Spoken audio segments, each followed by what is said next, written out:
The Ben Franklin effect is a counterintuitive psychological phenomenon where someone who does you a favor is more likely to develop a liking for you, not the other way around. This breaks the conventional logic that says we help people, we like them. Instead, our minds often rewrite our attitudes to align with our actions, even if those actions were against our initial feelings. Ben Franklin effect, because the story behind this effect dates back to Benjamin Franklin himself, faced with a political rival who disliked him. Franklin didn't attempt to win him over with compliments or kindness. Instead, he asked the man to lend him a rare book. The rival, flattered or intrigued, complied after Franklin thanked him. Something unexpected happened. The rival began to treat him with warmth and respect, as if a genuine bond had been formed.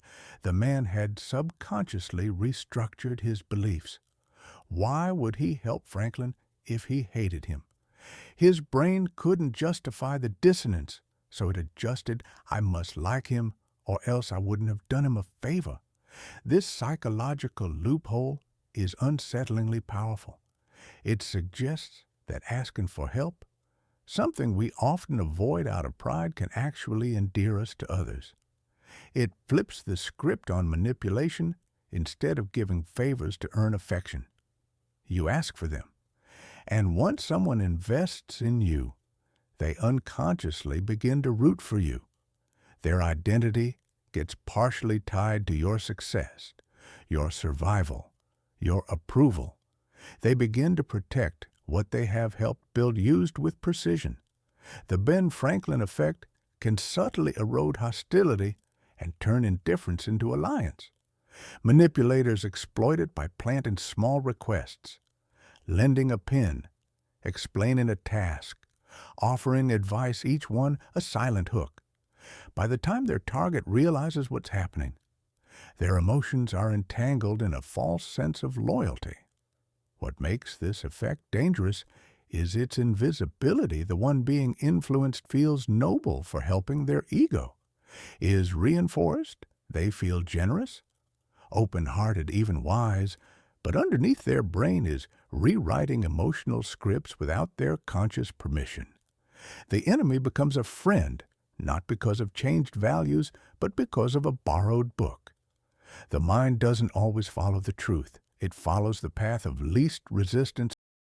Triangulation.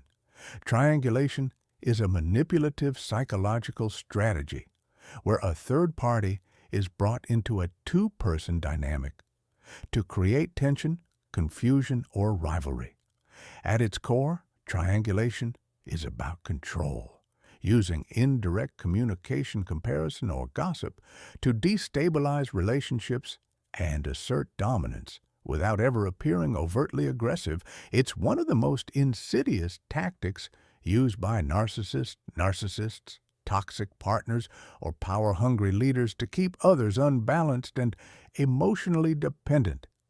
Imagine confiding in someone, believing you have a private bond, only to realize later they've shared parts of your conversation with another person, twisting your words just enough to cause doubt, or worse, they've subtly praised someone else in your presence, just enough to make you feel insecure, inferior, or excluded. That's triangulation.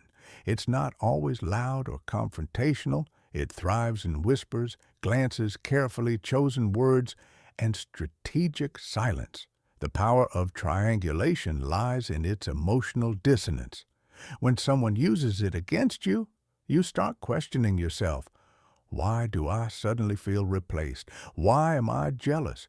Why do I need to prove my worth?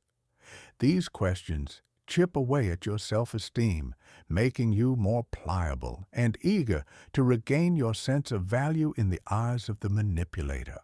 The more confused and emotionally reactive you become, the more control they gain. This tactic often appears in romantic relationships where one partner flirts with or references others, just enough to trigger insecurity. It's seen in families where a parent pits siblings against each other to maintain authority, or in workplaces where a boss praises one employee in front of another to breed quiet competition, the result.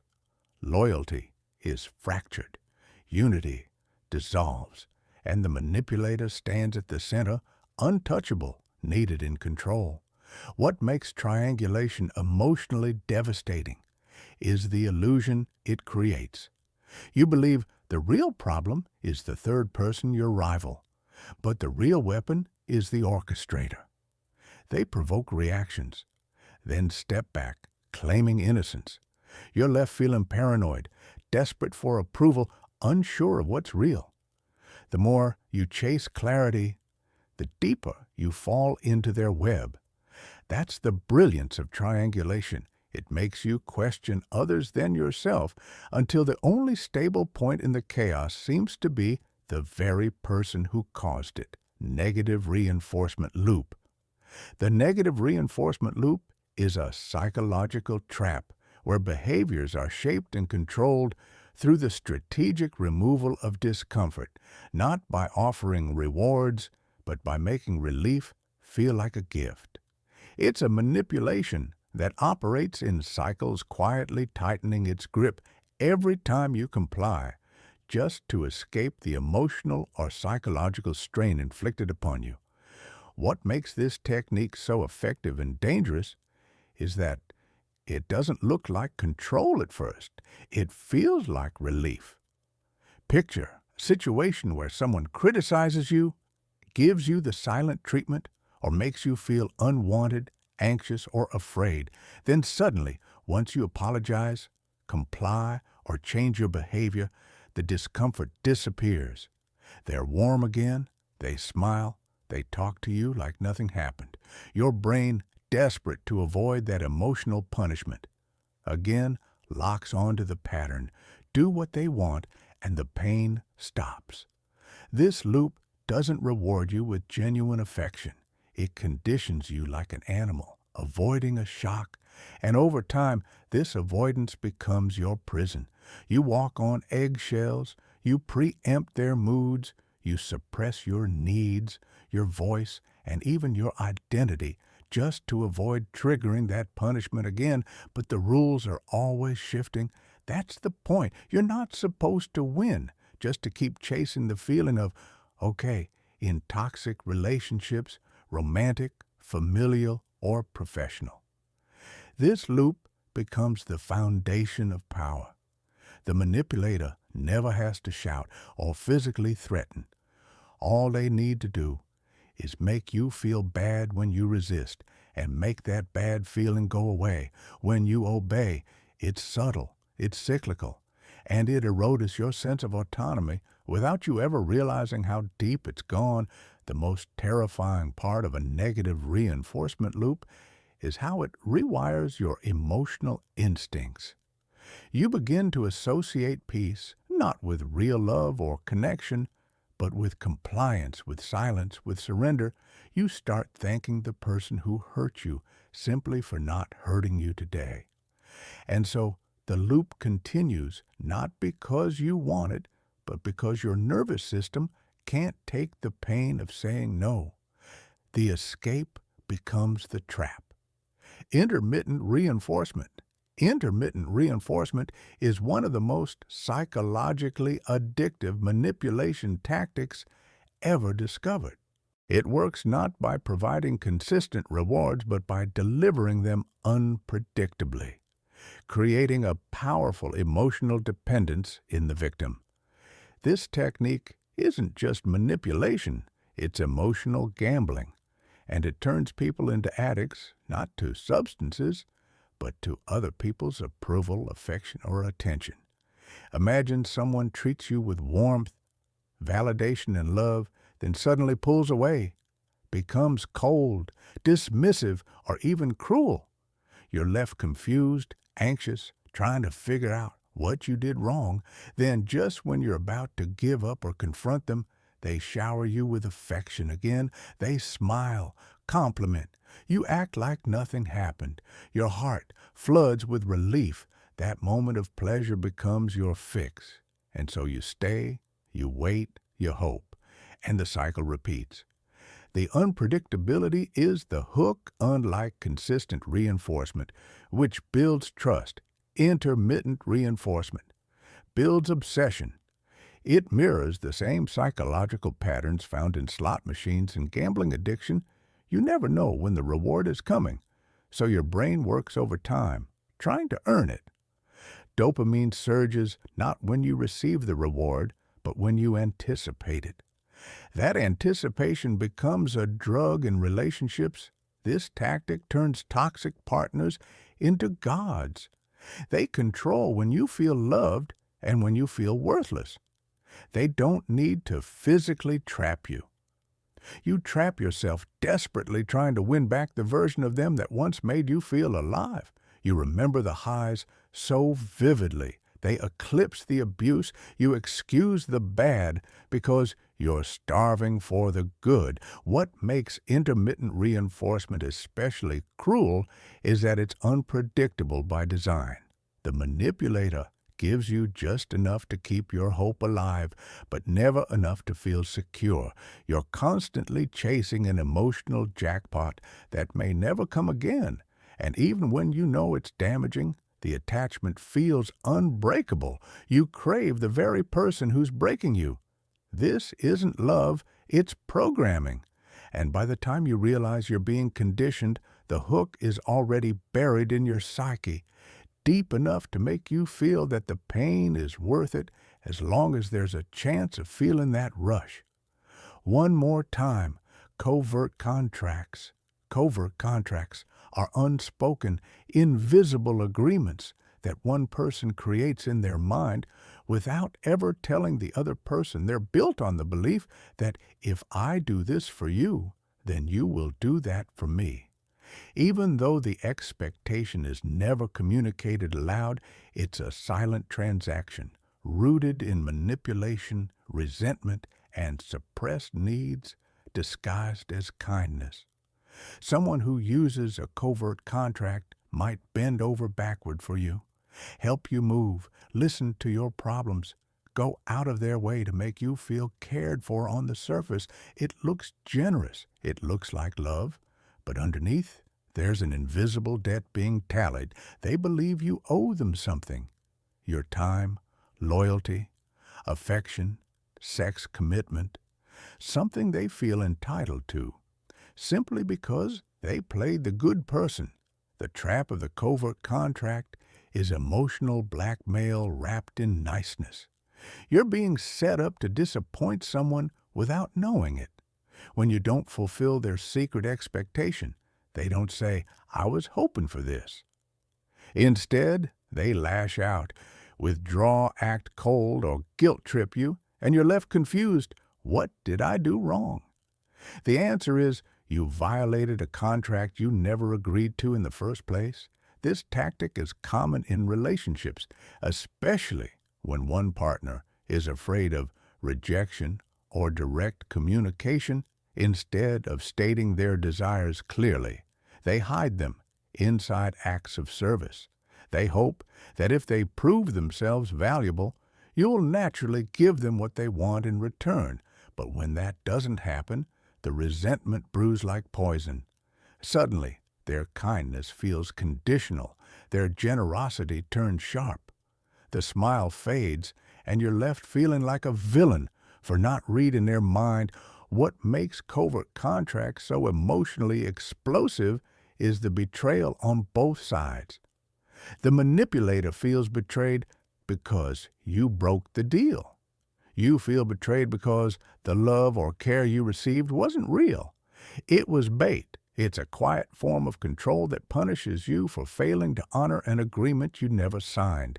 And the worst part, if you confront them, they'll deny everything. I never said I expected anything. They'll paint themselves as the martyr and you as the ungrateful one. That's how covert contracts turn caring into a weapon and silence into a trap. The foot-in-the-mouth technique is a disturbingly subtle manipulation method that disarms people by first appealing to their empathy. Before making a request, It works by creating a moment of psychological vulnerability, a small crack in someone's emotional armor through a simple human question, "How are you feeling today?" It seems innocent, harmless, even kind, but behind it lies a calculated move to increase compliance. Here's how it works. The manipulator asks about your well-being. It could be casual, "Hope your day is going well," or more direct, "How are you holding up?" This softens your defenses. Most people instinctively respond politely, often saying they're fine or good, regardless of how they really feel. That tiny exchange creates a mental contradiction. If I'm doing okay, I should be helpful. I shouldn't say no. That's the trap, right?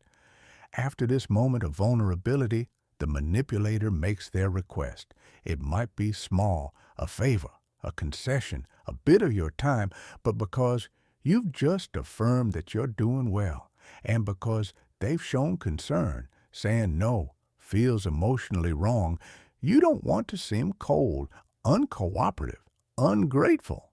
So you agree without realizing you've just been cornered by your own social conditioning.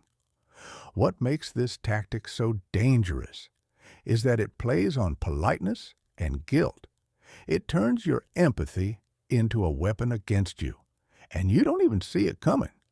You think you're being kind, reasonable, helpful, but in truth, you're being manipulated by someone who understands exactly how to bypass your defenses. Salespeople use it, bosses use it, even friends and family use it often without realizing they're doing it. It works best in moments where you're distracted or emotionally off balance. The question feels personal, even caring. And that's what gives it power. It's not aggressive. It's not a demand. It's a soft pressure wrapped in false warmth. You feel like you have a choice, but everything about the setup makes not complying feel like you're violating an unspoken social rule. By the time you realize what just happened, you're already saying yes. Smiling, agreeable, cooperative, and the request you would have refused in a different context is now your responsibility. All because someone asked how you were doing. Reverse psychology. Inversion. Reverse psychology, also known as inversion, is a subtle but deeply manipulative technique that operates by exploiting human resistance. It works by suggesting the opposite of what you actually want someone to do. Knowing that their instinct to rebel, prove autonomy, or assert control will drive them to do exactly what you intended all along. It's a mind game of suggestion and defiance, where the real power lies in pretending to give it up at its core. Reverse psychology triggers one of our most primal psychological needs, the need for freedom. When people feel like their choices are being restricted, their natural response is to push back. It's called reactance, an emotional response that makes us want to reclaim our autonomy the moment we sense it's under threat. The genius of reverse psychology is in weaponizing that instinct. Say you're dealing with someone stubborn or defiant. If you tell them you should really apply for that job, they might resist out of pride or fear. But if you say, "You probably won't go for it, it's not really your thing," their ego flares up suddenly. They want to prove you wrong. The idea becomes theirs. They feel in control when really they're playing into the very outcome you planted like a seed. This tactic is often used on children, rebels, and authority-averse personalities, but it's just as powerful in adult relationships, negotiations, and sales. A manipulator might say, "You probably won't want to be with someone like me," knowing that the listener will feel compelled to defend their interest. The moment you make something feel out of reach or disapproved of it, becomes desirable. It's not logic. It's emotional rebellion. The dark power of reverse psychology lies in its deniability. If confronted, the manipulator can say, "I never told you to do it." That's the cruelty of inversion. It lets you lead people while pretending you aren't leading at all. It builds the illusion of independence while guiding their choices with invisible strings. And the victim never realizes the manipulation. They think it was their own idea. They feel smart for proving you wrong. Meanwhile, you're smiling, knowing you never wanted them to agree.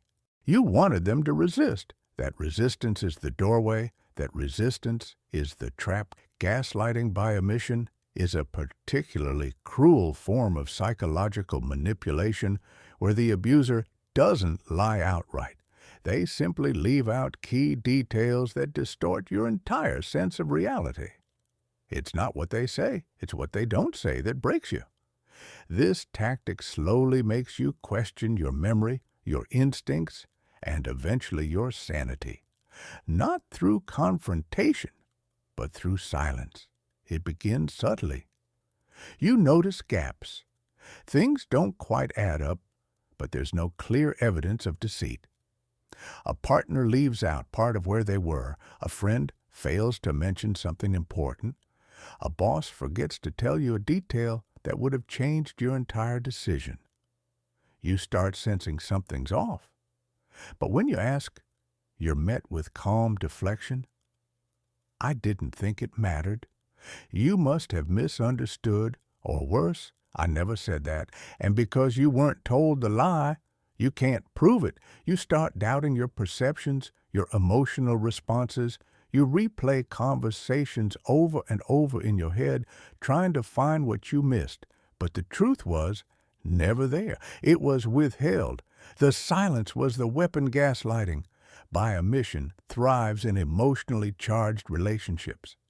The manipulator carefully curates the narrative, feeding you only what keeps you compliant, confused, or dependent. They leave out context that would empower you.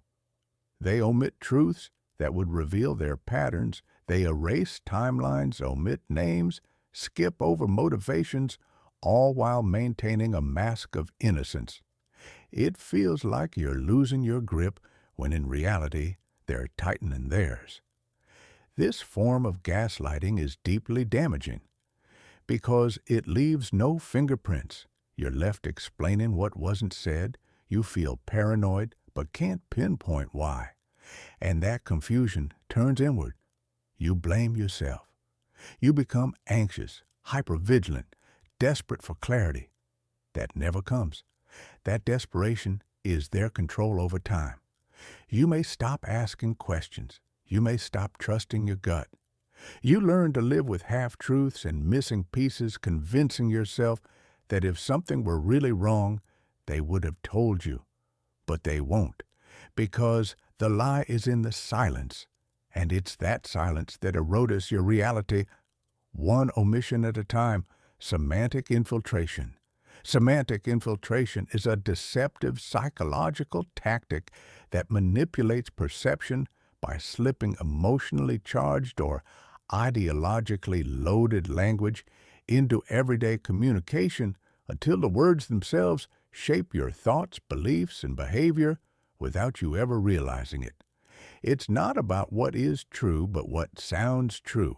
The goal is to change the way people think by changing the words they unconsciously accept. This tactic is used by propagandists, politicians, cult leaders, corporations, and manipulators who understand that language doesn't just describe reality. It creates it. When you begin using their terms, you begin seeing the world through their lens.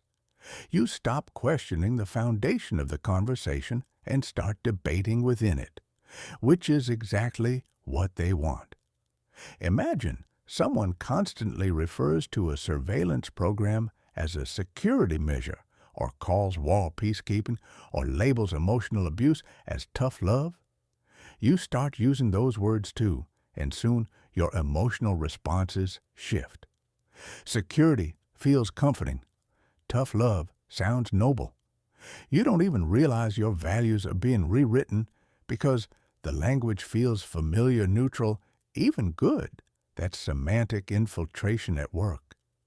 The quiet, almost invisible invasion of your cognitive map. Manipulators use this to frame conversations in their favor before they even begin. They don't argue facts. They rename the facts. They label your hesitation as fear, your boundaries as selfishness, your anger as drama. And when you accept those labels, even just once the damage begins, you doubt yourself. You adjust. You stop resisting, not because they convinced you, but because they change the battlefield. This is why cults use special terms for outsiders, why marketing calls consumers communities, and why abusers say things like, "I just have high standards." Instead of, "I'm controlling the moment you accept their words," you're already in their world, and you won't see the manipulation because the language itself feels right.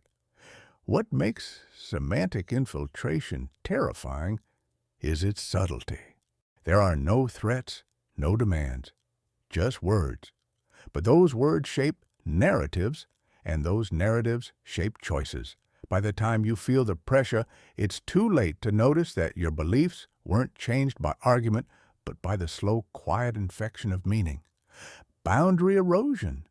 Boundary erosion is a slow, calculated psychological tactic used to break down a person's limits without them realizing it until their sense of self is compromised and their defenses are gone.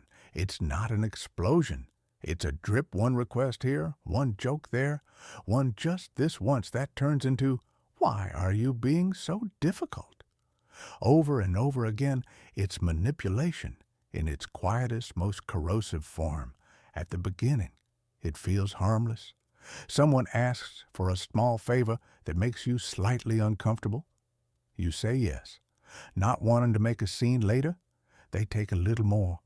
Maybe they make a comment that crosses a line, sexually, emotionally, socially. You freeze for a second, unsure how to respond. They laugh it off or say, "You're too sensitive." And just like that, your line has been moved. That's the poison of boundary erosion. The abuser never jumps straight to the core. They chip away, slowly, methodically, always framing their invasions as normal, justified, or even loving. "I only check your messages because I care." You don't need privacy. If you have nothing to hide, you're overreacting. It was just a joke. Each line crossed weakens your confidence, your inner voice that once said, "This doesn't feel right," grows quieter each time you ignore it to keep the peace. What makes this tactic so insidious is how it reshapes your reality through emotional fatigue over time. You begin to second-guess your right to even have boundaries. You may start apologizing for expressing discomfort. You tell yourself you're being dramatic, selfish, ungrateful. Meanwhile, the manipulator becomes more entitled, more invasive, and more in control. This isn't about compromise. It's about conquest, bit by bit. You become someone who tolerates things you once would have walked away from your body. Tightens when they enter the room. Your mind races before you speak, and still you think, "Maybe it's just me." That's the final blow. When the boundary erosion has worked, you no longer defend yourself, not because you can't, but because you don't believe you're allowed to. You've been trained to betray your own limits, all while smiling to keep things calm. Love bombing is a psychological manipulations technique that hides its claws inside affection, intensity, and overwhelming attention. At first it feels like a dream, like you finally found someone who sees you, cherishes you, chooses you without hesitation.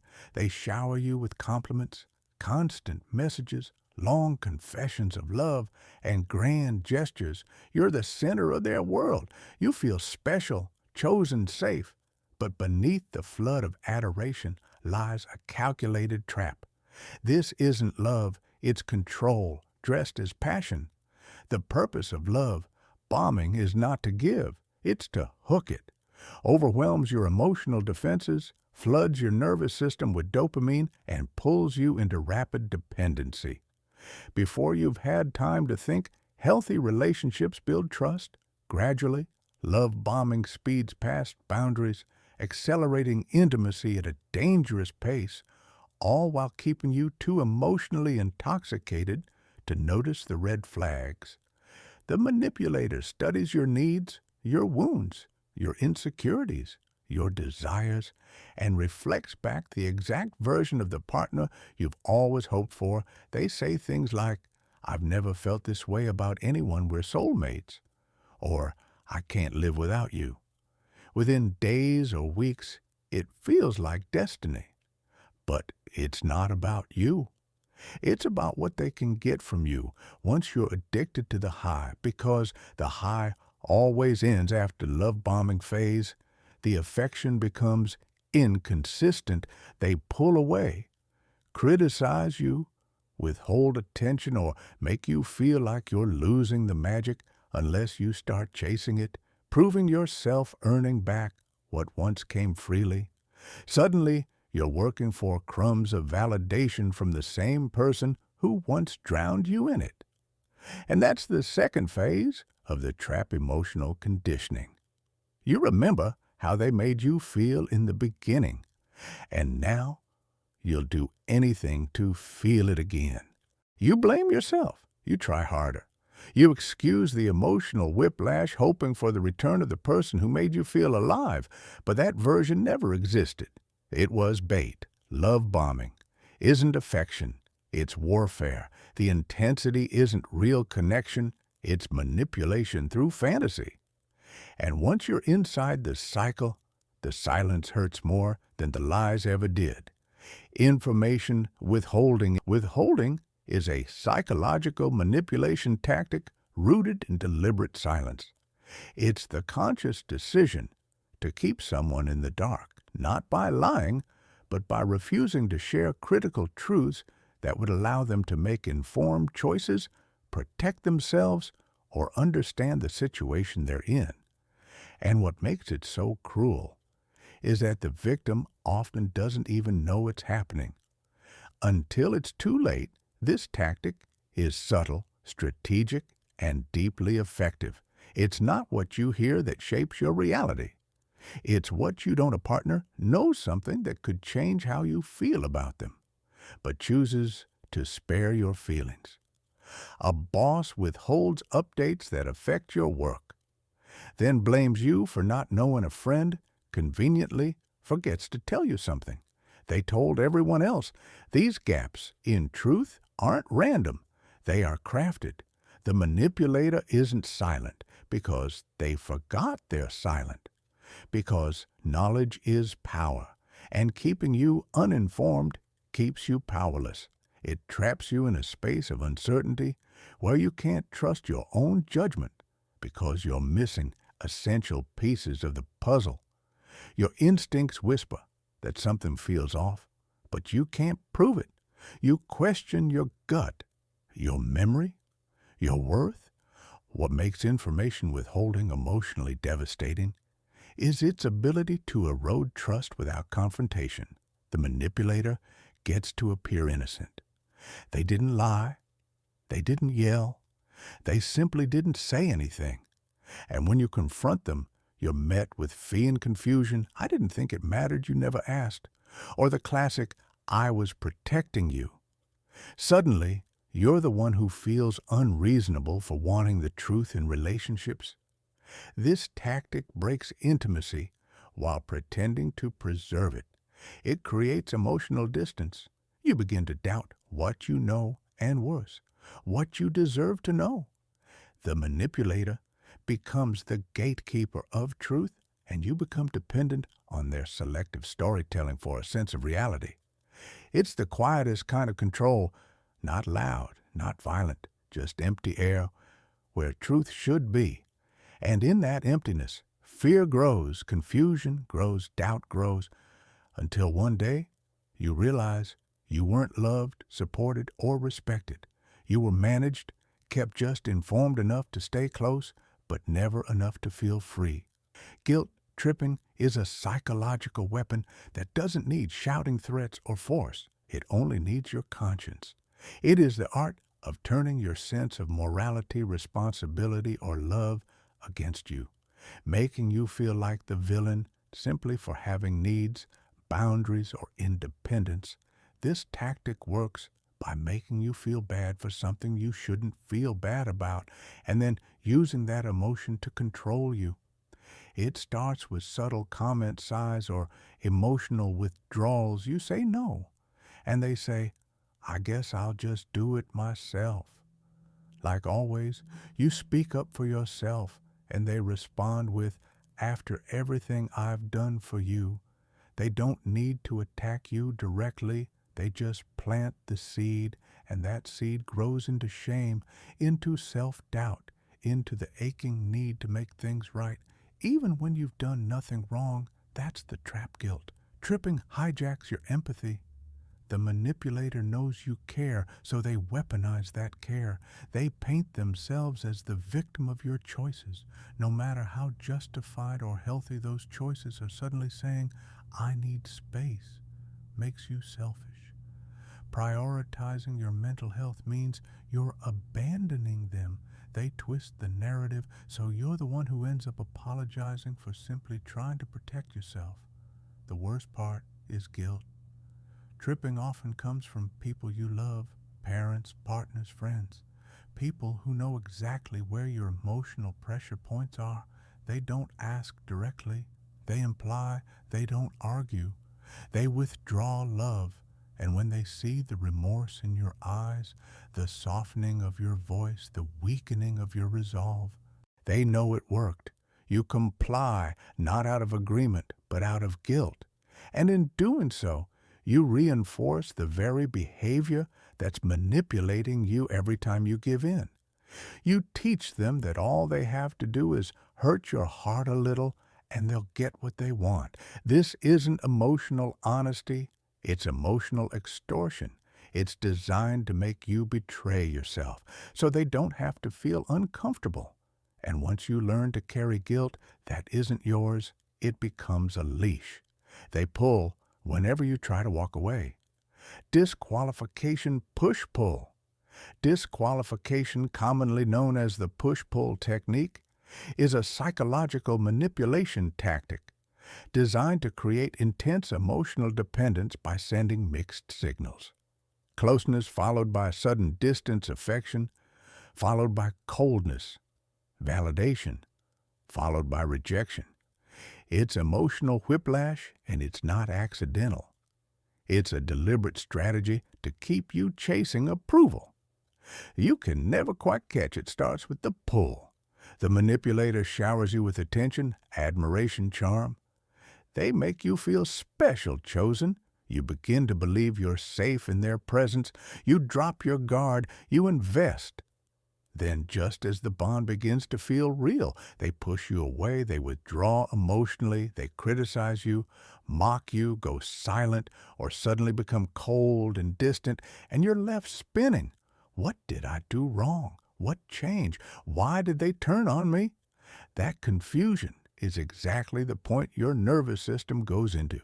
Overdrive. You try harder, you apologize, even when you didn't do anything wrong. You chase that initial high, the warmth, the attention, the connection. Like an addict trying to recreate the first hit, and every now and then, just as you're about to give up, they pull you back in a kind word, a thoughtful gesture, a moment of softness. Your heart leaps. Maybe things are okay again, but they never are, not for long. This back and forth dynamic becomes your new emotional reality. The push makes you feel insecure, while the pull gives temporary relief. So your brain ties comfort to the person who also caused the pain. And that's the manipulation. They become the wound and the bandage. You don't see them as toxic. You see them as salvation. You cling to them not because you feel good, but because you felt good once and desperately want it back. Disqualification turns your self-esteem into a yo-yo, rising and falling at their whim. They may tease you under the guise of flirting, give you praise followed by a sharp dig, or act possessive one day and indifferent the next. Every push undermines your confidence. Every pull gives you just enough hope to stay. It's calculated inconsistency, weaponized to make you doubt yourself. Question your worth and stay hooked on someone who keeps rewriting the rules of connection just to stay in control. Micro-invalidations. Micro-invalidations are subtle, often indirect dismissals that erode your sense of reality. Identity or experience one small wound at a time. They don't look like outright cruelty. They're quiet passive, often disguised as jokes, casual remarks, or even advice, but their power lies in repetition. Each one chips away at your confidence, your voice, your sense that you even have the right to feel what you feel you say. You're tired, and they say, you don't know what tired is. You express excitement about a goal, and they shrug, well, don't get your hopes up. You talk about something that hurts you, and they reply, that's just life, everyone goes through it. You speak your truth, and they smile, you're being too sensitive on their own. These comments may seem harmless, even normal, but that's exactly what makes them dangerous, because they're not loud enough to spark confrontation, but they're sharp enough to leave scars. And when they come from someone you trust, a parent, partner, friend, or mentor, the damage cuts even deeper. You begin to question yourself. Am I overreacting? Was that really a big deal? Maybe my feelings are too much. That's the trap micro-invalidations train you to shrink yourself, to doubt your emotions before you even express them. They teach you that your experiences aren't valid unless someone else approves of them, and over time, you internalize that message. You stop sharing, you suppress, you apologize for existing in your own story. The silence becomes protection. And also, your prison manipulators use this tactic with surgical precision. It lets them undercut your confidence without ever raising their voice. They appear reasonable, realistic, even well-meaning. But behind every subtle dismissal is the same message. You don't matter as much as you think you do. What makes micro-invalidation so insidious is that they never come all at once. They arrive in moments, repeated, normalized, and dismissed. But the damage accumulates like drops of poison in water. They eventually change the way you see yourself, quietly, permanently, and without leaving visible bruises. Forced teaming. Teaming is a covert psychological manipulation tactic where the manipulator creates a false sense of partnership with you by using language and behavior that implies shared fate, mutual goals, or aligned emotions, when in reality there is none. It's the illusion of unity manufactured solely to lower your defenses and fast-track your trust. And the most dangerous part, it often feels like someone being friendly. This tactic starts with subtle wording. We're in this together. Let's figure this out. Looks like we've got a little problem, don't we? The manipulator uses inclusive language. We are to manufacture closeness and align themselves with you, even when they're a stranger or outsider. That simple shift in language triggers a deep psychological reflex. Humans are tribal by nature. We're wired to protect those in our group, to bond with those who share our struggles. And that's the weapon force teaming is often used in moments of vulnerability. A stranger offers to help you carry something, then says, we make a good team. A coworker takes your idea, then says, we're in this fight together, right? A toxic partner gets caught lying and says, we just have to fix this, you and me. Each time your instincts nudge you to see them as an ally, even when your gut knows they're not. What makes forced teaming so sinister is how harmless it appears on the surface. It mimics connection without actually earning it. You feel pressure to reciprocate the illusion, to be polite, agreeable, cooperative, but behind that false sense of unity is a manipulator who wants something, your trust, your compliance, your silence. This technique is a favorite among predators and con artists because it fast-tracks intimacy. If they can get you to see them as us, you'll let them into your space, into your mind, into your decisions, and when things go wrong, they'll make you feel like you're both responsible. But the truth is, you were never on the same team. The connection was forged without consent. The alliance was spoken into existence, not built. And once you see it, you realize the we was never about you. It was always a strategy to get past your guard without ever earning your trust. Minimization is a psychological manipulation technique that downplays the severity of your experiences, feelings, or pain in order to gain control, deflect responsibility, or silence confrontation. It doesn't deny what happened. It just tells you it wasn't that bad. And in doing so, it erodes your ability to trust your own perception of reality. You say something hurts you, and they say you're overreacting. You express anger, and they respond, "It was just a joke." You confront them about something serious, and they sigh, "I didn't mean it like that. You're too sensitive." You cry, and they coldly reply this again. What makes minimization so insidious is its subtlety. It doesn't scream it, whispers it, gaslights, without completely denying it, allows just enough of the truth to pass through, so the manipulator appears reasonable while stripping that truth of its meaning. It teaches you that your pain isn't valid unless someone else says it is. It teaches you to second guesses your emotional reality. Over time, you start shrinking your voice, you soften your words, question your instincts, and suppress your emotions before they ever leave your lips. Why? Because you already know the script. You already know your hurt will be met with dismissal. And so the silence becomes safer than the truth. Minimization is a favorite tool of abusers, narcissists, and toxic authority figures. It allows them to say, "I didn't hit you that hard, I was just stressed. It's not like I cheated on you." They shift the focus away from what they did and onto how you're reacting. Suddenly, the problem isn't their behavior, it's your response to it. And that is the core of minimization, turning their offense into your fault. This manipulation doesn't just cause emotional confusion, it creates emotional isolation. Because if someone you trust tells you over and over again that what you're feeling isn't real, eventually you start believing them.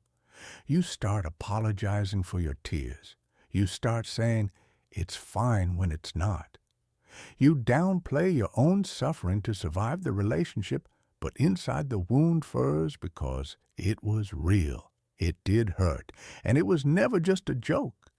Future faking is a manipulative psychological tactic where someone makes grand promises about the future to gain control, commitment, or emotional investment in the present without any intention of actually following through. It's hope weaponized, a dream dangled just far enough out of reach to keep you chasing it, even as reality tells you nothing is changing. It often begins during the honeymoon phase of a relationship, a job offer, or a sales pitch. You're told about all the amazing things that are just around the corner. We're going to move in together. You're on track for a big promotion someday. I'm going to give you everything you've ever wanted. These visions are painted in vivid detail, so vivid you can already feel them. You get emotionally attached to a future that hasn't happened, and worse, probably never will. What makes future faking so dangerous is how deeply it exploits human psychology. We're naturally drawn to hope. We crave meaning, purpose, and something to believe in. The manipulator knows this. They don't need to show up fully in the present because they've sold you a future version of themselves. The one who will be ready, will commit, will change. So you stay, you wait, you invest, you shrink your own needs for the sake of what might be. But that future keeps getting pushed further out. There's always a reason why. Now isn't the right time. There's always something you need to fix something. They need to figure out. And every time you get close to calling it out, they drop another fantasy. We're almost there. I'm working on it. You just have to be patient. These promises become emotional currency, just enough to buy your silence, your loyalty, your time over time. The gap between their words and their actions becomes a chasm, but you cling to the hope they gave you, because giving up means admitting you were lied to, that your love, your effort, your belief was used as leverage, that you fell for a version of someone that never truly existed. And so you stay not for who they are, but for the fantasy of who they said they'd become, not because they showed up, but because they promised they would. Silent treatment. The silent treatment is one of the most psychologically cruel manipulation tactics because it punishes you with absence not of presence, but of emotional connection. It is the deliberate withdrawal of communication, affection, and acknowledgement, used to create uncertainty, guilt, and desperation in the person being targeted on the surface. It looks like someone just needs space, but in truth, it's about control. This isn't quiet, it's calculated. The silence is not peaceful, it's loud with meaning. It says, you are invisible, you are not worth my words, you don't matter enough for me to acknowledge. And that absence cuts deeper than any scream ever could. It leaves you pacing mentally, replaying every interaction, obsessing over what you did wrong, and scrambling to fix something that's never clearly explained. That's the power of the silent treatment. It makes you beg for resolution even when they caused the damage in the beginning. It often comes after a disagreement. Instead of communicating, they shut down completely. No eye contact, no messages, no affection, no closure. You reach out. They ignore you, apologize. They remain cold, and the longer it goes on, the more it shreds your emotional stability. Your self-worth begins to depend on breaking the silence. You start doubting your reality. You convince yourself you're the problem because the punishment feels so severe. But the silent treatment isn't about solving the conflict. It's about asserting dominance. It's emotional starvation. The manipulator knows that humans are wired to seek connection, that our brains treat social rejection like physical pain, so they exploit that vulnerability by making you suffer in the silence, knowing that the longer it lasts, the more compliant you'll be when it finally breaks.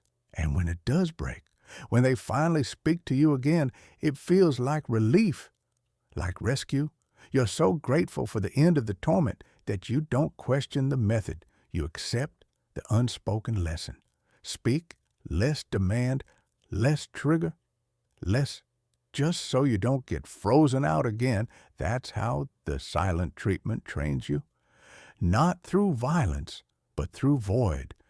Not by breaking you loudly, but by disappearing, just long enough for you to break yourself. Moral licensing. Moral licensing is a psychological trap where doing something good gives someone perceived permission to do something bad, as if their past virtue creates a moral credit they can now spend in manipulation. This becomes a weapon. The manipulator uses their previous acts of kindness, generosity, or morality to shield, justify, or excuse harmful behavior. It's the ultimate emotional bait and switch. Look at all I've done for you. How could you accuse me of this? This tactic doesn't just distort behavior, it distorts judgment. A partner who once showed immense love and sacrifice now uses that memory like armor. When they lie, you forgive them because they once defended you when they ignore your needs. You hesitate to complain because they're not a bad person. They've done so much for me. But that's the trap. Your mind begins weighing the past against the present instead of seeing what's happening now. Moral licensing creates emotional confusion. You feel guilty for being hurt. You doubt yourself for noticing the manipulation. You minimize your feelings because their past goodness looms over your current pain, and the manipulator leans into that hesitation. After everything I've done, you're seriously going to question me. I've been there for you one mistake, and suddenly I'm the villain. They don't take accountability. They cash in on your loyalty in more public or professional spaces. This tactic becomes even more insidious. Leaders, bosses, or authority figures will point to their track record of fairness or altruism to mask exploitation or abuse. I support everyone. You know that I've always been ethical. Meanwhile, their current actions tell another story. One they expect you to ignore. The terrifying part of moral licensing is how it can take root in your own psyche. You begin excusing mistreatment because it doesn't match your image of the person. You start negotiating your pain. Maybe they didn't mean it. Maybe I'm being ungrateful. Slowly, your boundaries erode, not through threats, but through remembered kindness. The truth is, good deeds don't cancel bad behavior, but moral licensing makes it feel like they do. It turns virtue into camouflage and makes you feel like you're the one who's being unfair for noticing the betrayal behind it. Tactical ignorance. Tactical ignorance is the deliberate act of pretending not to notice, know, or understand something in order to manipulate outcomes, avoid accountability, or force others into overcompensating. It's not genuine confusion, it's strategic silence. It's the weaponization of "I didn't know" used by people who absolutely did know, but chose to play dumb because it keeps them in power. While making you feel crazy, burdensome, or responsible, this manipulation is particularly effective because it hides in plain sight. It's incredibly difficult to call out someone who just acts confused. They don't have to lie outright. They simply omit, delay, deflect. And while you're wasting time explaining, repeating yourself, or desperately seeking clarity, they sit back and watch you unravel. Because the goal of tactical ignorance isn't to understand, it's to exhaust. They forget your boundaries, even though you've clearly stated them. They misinterpret your emotions, even though you've explained them more than once.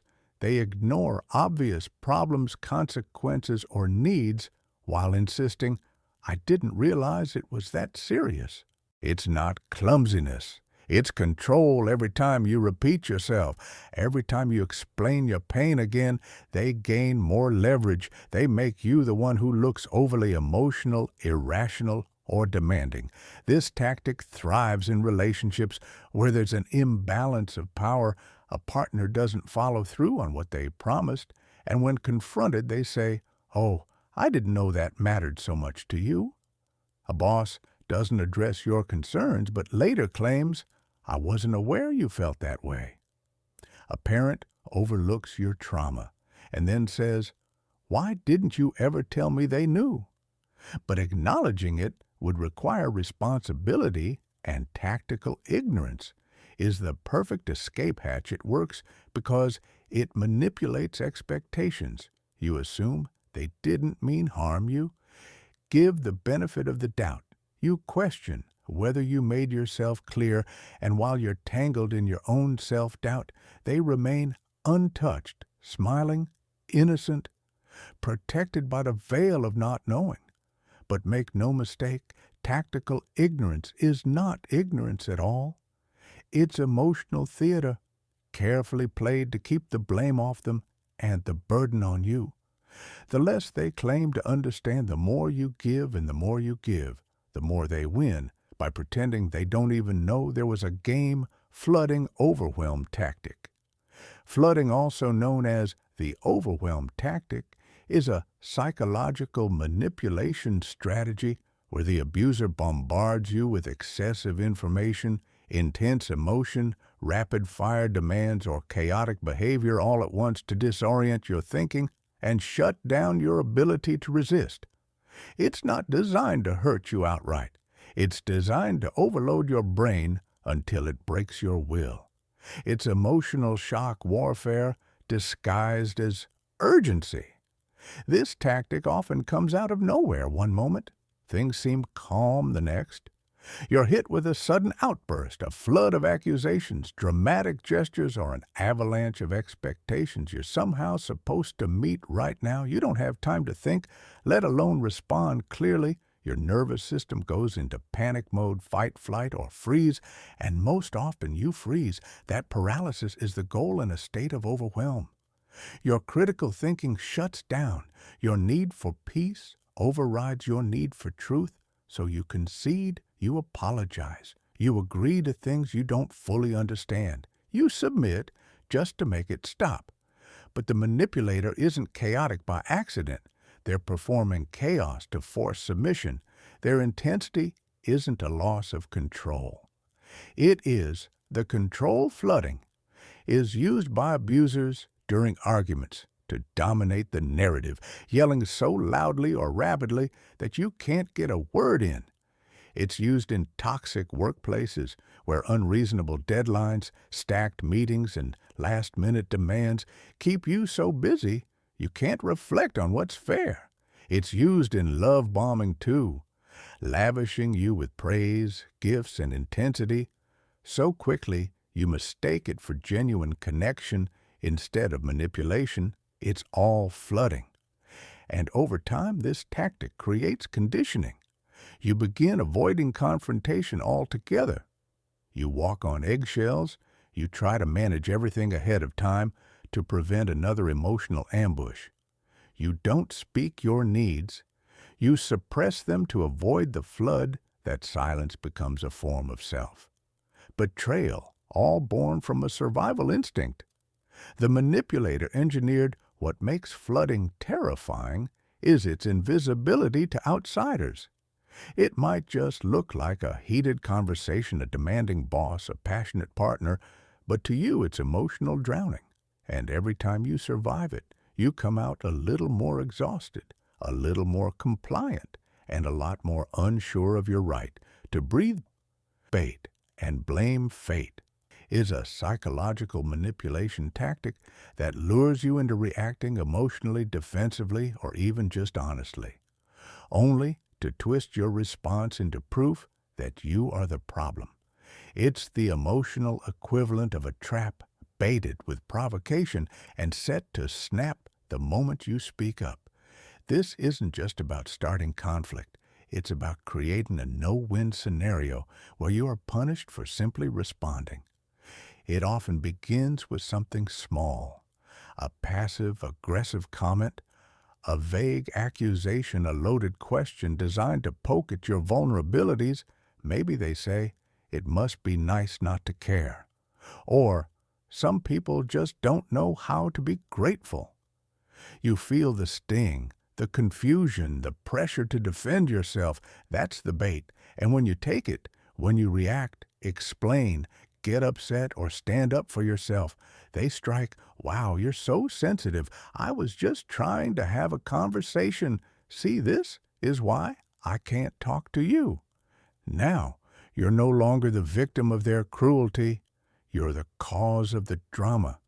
This tactic is designed to provoke you into emotional vulnerability, and then use that vulnerability against you. It flips the script suddenly. They're calm and reasonable, and you're hysterical or defensive. They get to walk away feeling justified while you're left confused, ashamed, and questioning your own behavior. And that confusion, that's the real damage, because it keeps you stuck in the cycle. You begin walking on eggshells, fearing that anything you say could be turned against you. Suppress your truth to avoid being cast as the attacker. You learn to self-censor, to anticipate their blame before it comes to live in a state of preemptive guilt.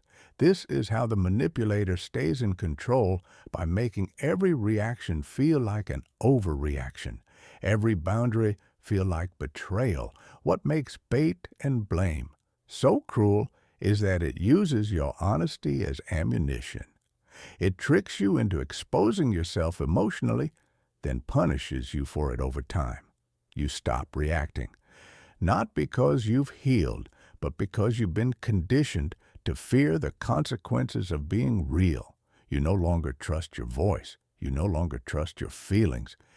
And that silence, the one they baited you into, is exactly what they wanted: controlled confusion. Controlled confusion is a psychological manipulation tactic where a person deliberately creates chaos, mixed messages, or contradictory information to destabilize your sense of reality and make you easier to control. It's not about miscommunication. It's strategic miscommunication. It's keeping you mentally off balance just enough to make you question yourself and rely on them for clarity. The manipulator might tell you one thing and then act in a completely opposite way. They might praise you, then criticize you. Seconds later, they rewrite past conversations. They contradict themselves and deny it. They give vague answers, speak in riddles, or shift the subject. When you're close to the truth, you're left chasing meaning, trying to decipher what was real and what was manipulation. And that's the trap. While you're busy trying to decode the confusion, you stop noticing the control. This tactic works because the human brain craves coherence when something doesn't add up.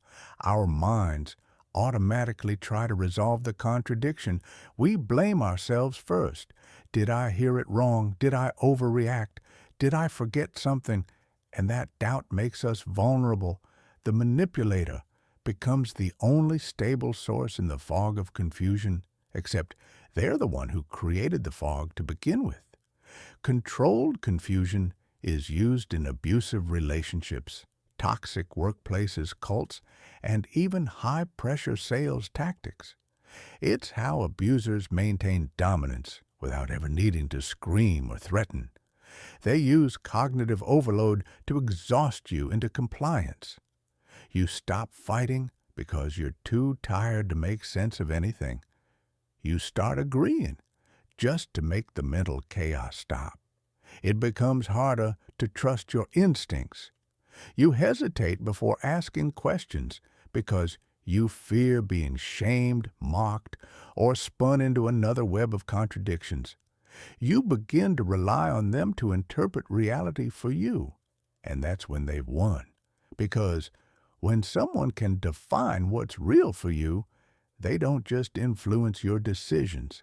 They own your mind-controlled confusion is not loud. It's not obvious.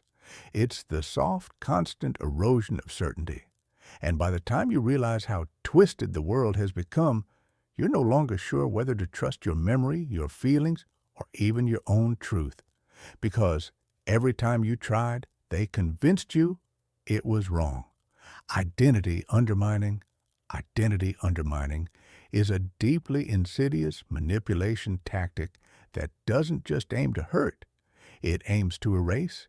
It's the slow, deliberate process of chipping away at someone's sense of self until they no longer recognize who they are without the approval, control, or validation of the manipulator. This isn't just emotional abuse, it's psychological rewriting. At first, it's subtle little comments about your personality, your habits, your appearance, your dreams. You're so dramatic. You always overthink everything. You're not really the creative type. You think you're better than everyone. These words don't land as insults.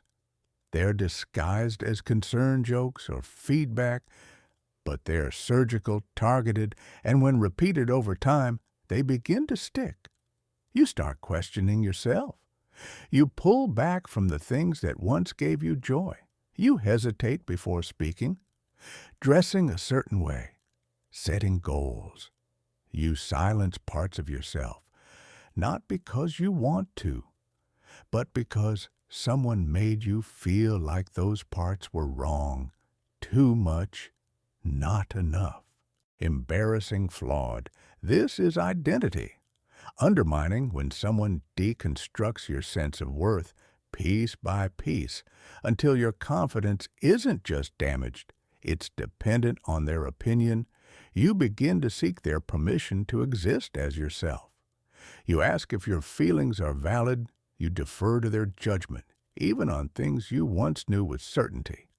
And the more you comply, the smaller you become. What makes this tactic so dangerous is its invisibility. It doesn't come with screaming or slamming doors. It comes with quiet correction, constant truth, telling a mirror that only reflects your flaws, and every time you try to reclaim a part of yourself, they push back. You've changed. This isn't you. Where's the person I fell in love with? The irony is they're the one who changed you. They broke you down and then blamed you for not being whole.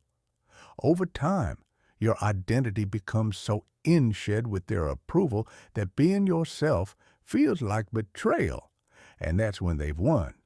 Not by controlling your actions, but by making you forget that you ever had the right to choose who you are. You don't just lose confidence, you lose you. Victim playing is a deeply manipulative psychological tactic where someone pretends to be the wronged or wounded party, not out of genuine suffering, but as a way to deflect accountability, gain sympathy, and seize control of a situation. It is not vulnerability, it is weaponized weakness, and it works because it hijacks one of our strongest instincts, the desire to protect those who are in pain. At first, it's almost impossible to spot the manipulator comes across as hurt, misunderstood, or mistreated. They cry sulk or retreat. They say things like, "I guess I'm always the bad guy," or "I try so hard and it's never enough." Their voice cracks, their eyes water, but underneath the performance is a sharp, calculated goal to flip the power dynamic so that you become the one apologizing, comforting, and backing down, even if they were the one who crossed the line. The genius of victim playing lies in how it reframes the entire narrative. Suddenly, their betrayal becomes your insensitivity. Their aggression becomes a reaction to being hurt. Their manipulation is rebranded as self-defense. And the more empathetic you are, the easier you are to trap, because your compassion becomes the leash they pull on in relationships. This tactic makes you feel like the villain for having boundaries. If you confront them, they act crushed. If you ask for change, they accuse you of being demanding or cold over time. You begin censoring yourself just to avoid hurting them. You tiptoe around the truth, give more than you should, and apologize for pain you didn't cause. And the most dangerous part, it works even when you know it's manipulation, because guilt doesn't respond to logic. Watching someone crumble in front of you triggers the primal urge to fix, to soothe, to make it okay. The manipulator knows this. That's why they reach for tears instead of honesty. That's why they rehearse hurt instead of admitting fault. They don't need to be right. They just need to be pied, because pity disarms it, silences anger, confuses accountability, and keeps you emotionally handcuffed to someone who will hurt you. Then cry about it when you try to leave false consensus trick. The false consensus trick is a subtle but powerful psychological manipulation that works by making you believe that everyone agrees with the manipulator, everyone but you. It's designed to isolate pressure and mentally corner you into compliance by creating the illusion that your thoughts, Feelings or boundaries are not just wrong, they're abnormal. And when you feel like the outlier in a crowd, your instinct is to doubt yourself, not the crowd. This trick doesn't need facts, it needs suggestion. Everyone thinks you're being too sensitive. Most people would have let it go by now. Honestly, you're the only one who sees it that way. These phrases are seeds planted in your mind. They tell you you're alone in this. You're overreacting. You're the problem. And when someone you care about, especially a partner, a parent, a friend, uses this language, it hits harder. You don't just feel misunderstood, you feel defective. The false consensus trick preys on one of the deepest human fears, being rejected by the tribe. We are wired for social survival, which means we instinctively want to belong.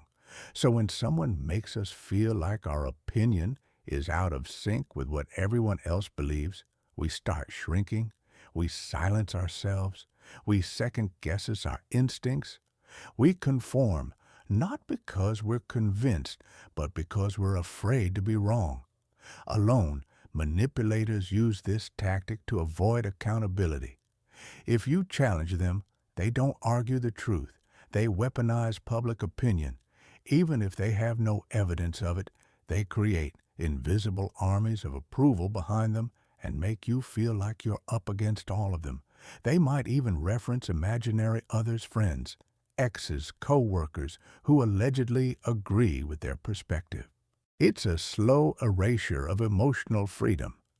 The manipulator now has control without ever needing to raise their voice. They've trained you like a dog with invisible electric fences. You avoid behaviors not because you can't do them, but because you dread what happens when you do. You start living smaller. You start doubting the places, people, and parts of yourself that once brought joy. And that's the real goal of anchoring negative emotions. Not just to control what you do, but to make you afraid to be who you are. Ingratiation. Ingratiation is a psychological manipulation tactic that hides domination behind the mask of charm. It's the calculated use of flattery, helpfulness, and apparent admiration to lower your defenses, win your trust, and make you feel valued, only to later use that connection to exploit guilt or control you. It's not kindness, it's a transaction, and you're the product. The manipulator doesn't start with demands or pressure. They start by making you feel special. They compliment your intelligence, your work ethic, your strength. They offer to help you just because they remember tiny details about you that make you feel seen. This attention feels like validation, and you welcome it. You let them in often without realizing how fast they got close, because it doesn't feel like manipulation. It feels like finally being appreciated. But beneath the surface, every gesture is strategic. Every compliment has a goal. Every favor plants a seed. You owe me. The manipulator is not giving. They're investing. And the return they expect is access, loyalty, influence. They make themselves indispensable to you, so that when they eventually ask for something, your time, your silence, your compromise, you feel pressure to say yes. Refusing doesn't just feel awkward, it feels wrong. Like a betrayal, ingratiation thrives in environments where people crave approval: workplaces, social circles, romantic beginnings, places where status and acceptance matter. The manipulator mirrors your values, echoes your language, plays the perfect friend, the ideal teammate, the supportive partner. But over time, the charm reveals its edge. The compliments become conditional. The favors are followed by guilt trips. The warmth turns icy when you resist. What makes ingratiation so dangerous is how good it feels at first. It targets your hunger to be seen, heard, and affirmed. It makes you feel lucky to have someone like them in your life. You never see the trap until you're already in it. because the person who once praised your independence now criticizes you for not needing anyone. The one who loved how strong you are now calls you cold. When you set a boundary, their admiration becomes a leash. It wasn't love. It was leverage. It wasn't generosity. It was groundwork. And the moment you stop serving their agenda, the flattery vanishes. And the real person, the one who was hiding behind all that praise, steps into the light. Emotional blackmail is a psychological manipulation tactic that uses fear, guilt, and obligation to force you into compliance, not through direct threats, but through emotional pressure so intense it feels like betrayal to resist. It's not about convincing you, it's about cornering you. The manipulator doesn't say, do this or else. They say, if you loved me, you would. Or, after everything I've done for you, how could you? And suddenly saying no doesn't just feel like setting a boundary, it feels like destroying a relationship. This tactic is devastating because it uses your own emotions as the weapon. It takes your empathy, your loyalty, your compassion, and turns them against you. It forces you to choose between your needs and someone else's approval. And when you're being emotionally blackmailed, there is no right answer given, and you feel used, push back, and you're labeled selfish, cold, ungrateful. It often starts subtly. A partner might say, I guess I'll just be alone forever if you leave. A parent might sigh, I sacrificed everything for you, and this is how you repay me. A friend might warn, if you don't take my side, don't expect me to be around when you need someone. These aren't just statements. They are emotional traps. Say the wrong thing, and you're made to feel like a monster. You weren't forced, but you were emotionally cornered. What makes emotional blackmail so dangerous is its illusion of intimacy. It often comes from people you care about. Most, those who know exactly what buttons to press, they don't need to yell. They just imply what will happen if you don't obey: withdrawal of love, affection, access, or stability. And because you fear losing that connection, you comply. Not because it's right, but because you're afraid. Over time, you begin to feel responsible for their moods, their pain, their happiness. You sacrifice your truth to preserve peace. You silence your instincts to avoid disappointment, and each time you give in, you reinforce the belief that their love is conditional and that your worth depends on keeping them satisfied. But real love doesn't require emotional ransom. Real love doesn't make you pay in guilt. Emotional blackmail does, and it does it with a smile, feigning ignorance. Feigning ignorance is a psychological manipulation tactic where someone pretends not to know, understand, or remember something in order to avoid accountability, stall confrontation, or shift the emotional burden onto you. It's not genuine confusion, it's strategic amnesia. It's a way to play dumb while staying in control, and it leaves you exhausted, second-guessing, and doing all the emotional labor. They refuse to touch. The manipulator knows exactly what they did. They remember the promise they made, the boundary they crossed, the thing they said that made your stomach drop. But when you bring it up, their face goes blank. They blink. They hesitate. Wait, what are you talking about? I don't remember saying that. That's not how I understood it. The moment you need clarity, they offer fog. This tactic is infuriating because it turns truth into a maze.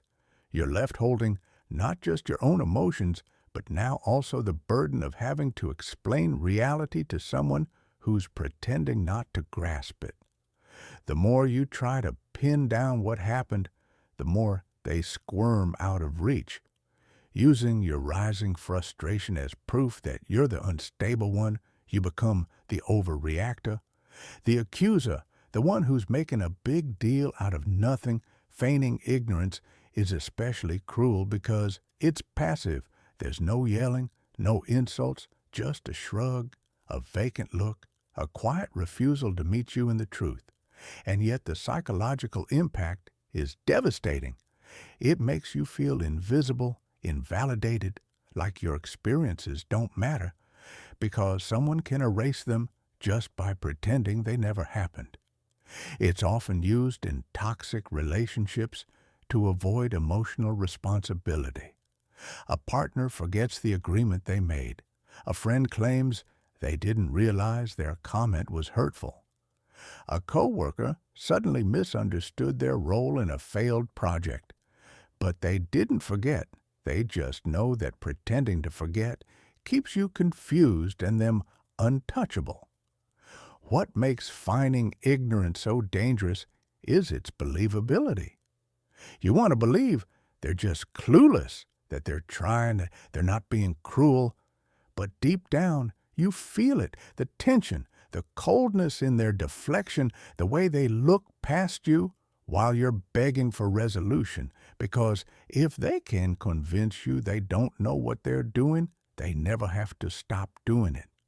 Preemptive invalidation. Preemptive invalidation is a psychological manipulation tactic where someone dismisses your thoughts, feelings, or boundaries before you've even expressed them, cutting you off at the root and making you doubt yourself before you ever speak. It's a form of control that cloaks itself in anticipation, not reaction, and it tells you one chilling thing. Your truth will not be welcomed here. It sounds like I already know what you're going to say. It's ridiculous. You're not going to start with your drama again, are you? You always blow things out of proportion. These statements are delivered before you've said a word, before you've had the chance to explain, question, or express. And that's the point, by assuming your emotional response and labeling it invalid before it happens. They silence you without ever needing to hear what's real. Preemptive invalidation is not just dismissal, it's psychological suffocation. It tells you, don't even try. Your thoughts are predictable. Your feelings are wrong. Your voice is unwelcome. And over time, you start to internalize that script. You hear their voice in your head. Before you speak, they're right. I'm overthinking. I should just drop it. So you do. And each time you do a piece of you disappears. This tactic is often used by people who fear being challenged, those who want emotional control without having to navigate accountability by pre-labeling your emotions as irrational, dramatic, or selfish. They create an emotional battlefield where only their feelings are allowed to exist. You're reduced to a caricature before you can defend yourself. You become the crazy one, the needy one, the overly emotional one. Even if you haven't said a thing, what makes preemptive invalidation so vicious is that it erases your autonomy before you even use it. It conditions you to silence your instincts, to mistrust your perception, to bury your emotions deep enough that they no longer threaten the comfort of the manipulator. You start censoring yourself, not because you're wrong, but because you've been trained to believe no one wants to hear you, not even you. Cognitive load disruption. Cognitive load disruption is a psychological manipulation technique designed to overwhelm your mental processing so thoroughly that you can no longer think critically, make sound decisions, or recognize manipulation in real time. It works by flooding your mind with too many thoughts, demands, or stimuli, at once disorienting your ability to separate signal from noise. The goal isn't to persuade you with reason, it's to confuse you into compliance. This tactic preys on one of the most vulnerable parts of your mind. Your limited cognitive bandwidth. Human brains can only process so much information at once before clarity gives way to chaos. Manipulators know this, So they create mental static, fast-paced talking, contradictory instructions, rapid emotional shifts, nonstop texting, guilt, tripping, while problem-solving, layering tasks on top of tension. Before you can question what's happening, you're already buried under it. Cognitive load disruption often appears in abusive arguments, where you're bombarded with accusations, justifications, and irrelevant distractions all at once. You try to address one issue, and suddenly 5 more are thrown at you. You're stuck defending yourself from things you didn't even say. Logic disappears. You lose track of the original point. Eventually, you shut down, not because you agree, but because your brain is tired of trying to keep up. It's also used in high-pressure sales tactics, cult indoctrination, and workplace exploitation. Overload the target with charts, statistics, deadlines, moral language, or fear-based messaging until their resistance drops. When someone is too overwhelmed to think clearly, they'll say yes, just to end the pressure, and manipulators weaponize that exhaustion to push decisions you never would have made with a clear head. The scariest part is how easy it is to confuse this with passion, urgency, or even care. The manipulator might appear intense, emotionally invested, or even frantic, but behind the performance is control. If you're busy trying to untangle the emotional chaos they've created, you're not asking the right questions, you're not saying no, you're not walking away, and once you're drained, they offer relief on their terms. You're grateful for the break, the clarity, the quiet. But you didn't find peace. You were flooded into submission. You didn't choose. You were too overloaded to resist, and that's exactly how they win, by making sure your mind is too full to recognize you're already losing yourself. Comparative devaluation. Comparative devaluation is a covert but brutal manipulation tactic that diminishes your worth by constantly comparing you to others, real or imagined, in order to create insecurity, control, and emotional dependence. It doesn't attack you directly. Instead, it cuts you down sideways through praise of someone else, and the message it sends is clear. You are not enough. The manipulator might say things like, "Why can't you be more like her? He never complains the way you do. My ex would have handled this better. Other people seem to appreciate me more." They make these comparisons casually, like passing comments. But each one lands like a punch, targeted, deliberate, and meant to bruise. The purpose isn't to compliment the other person. The purpose is to make you feel inadequate, replaceable, or defective, because the more insecure you feel, the harder you'll work to be better. The more you'll seek their approval, and the more power they gain. This tactic rewires your emotional instincts. Instead of feeling loved, you start feeling compared. Every choice you make becomes a competition. Every interaction becomes a test. You're constantly measuring yourself against someone else's highlight reel, carefully selected by the manipulator to make you feel smaller. It creates a hunger for validation that only they can feed, and they control when or if they give it.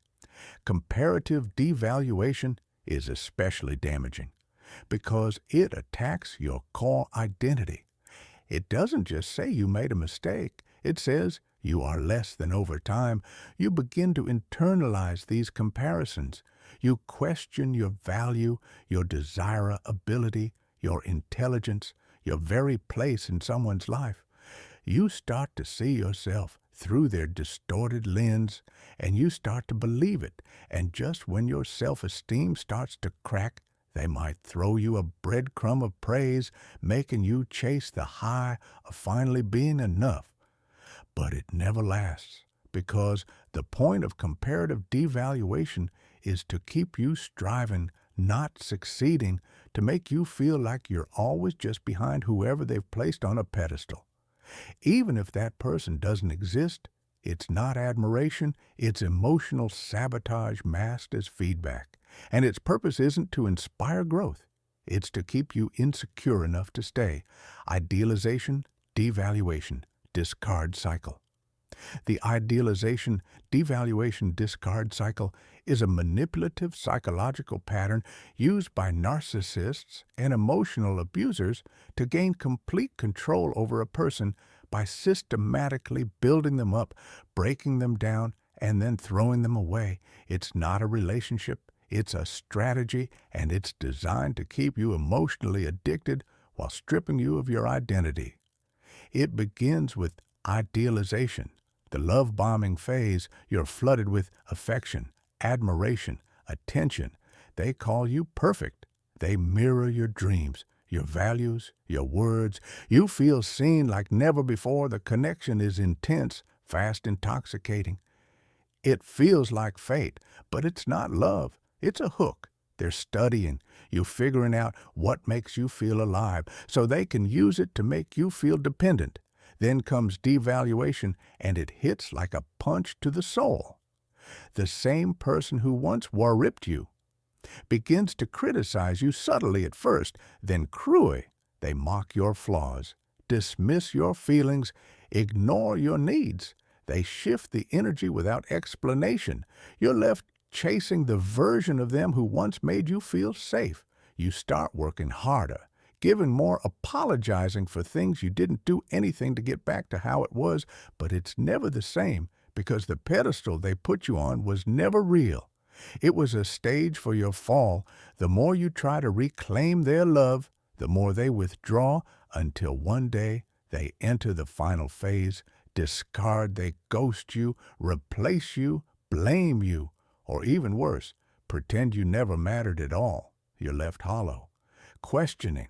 Everything, was any of it real? You comb through memories, texts, gestures, searching for proof that the beginning wasn't a lie, but they've already moved on either to the next target or into a new mask of perfection. What makes this cycle so devastating is how it's tailored to your deepest desires, then weaponized against you. You weren't loved. You were used as a mirror to reflect their fantasy. And once you stopped serving that fantasy, once you needed something back, they shattered the illusion and made you feel like you were the problem all along. And the worst part, you still miss them, not for who they were, but for who they pretended to be. Plausible deniability framing. Plausible deniability framing is a manipulation tactic where a person deliberately crafts their words, actions, or intentions in a vague, indirect, or ambiguous way so that when they are called out, they can deny everything with a straight face. It's a psychological smokescreen. They act just close enough to the line to hurt, manipulate, or mislead you, but never so clearly that you can definitively prove it. And when you confront them, they flip the script. That's not what I meant. You're reading too much into it. I was just joking. This is gaslighting in a suit and tie, clean, calculated, and maddening. You know what they said. You felt what they did, but they framed it just vaguely enough that any accusation sounds like your problem. You look like the one who's over-analyzing, being too sensitive, or jumping to conclusions. They stay calm, collected, untouchable, while your reality starts to unravel. That's the cruelty of this tactic. It leaves you trapped between what happened and what you can't prove. It forces you into silence because every attempt to defend yourself makes you look unstable. And the more you question it, the more you start to question yourself. Maybe you did take it the wrong way. Maybe they really didn't mean it like that. Maybe you're the one turning nothing into something. But it's not nothing. It's precision cruelty engineered to give them total control without ever owning a single consequence. This tactic is often used by narcissists, abusers, and manipulators who know the power of implication. They use facial expressions, tones, body language, and innocent wording to deliver emotional punches without leaving any fingerprints.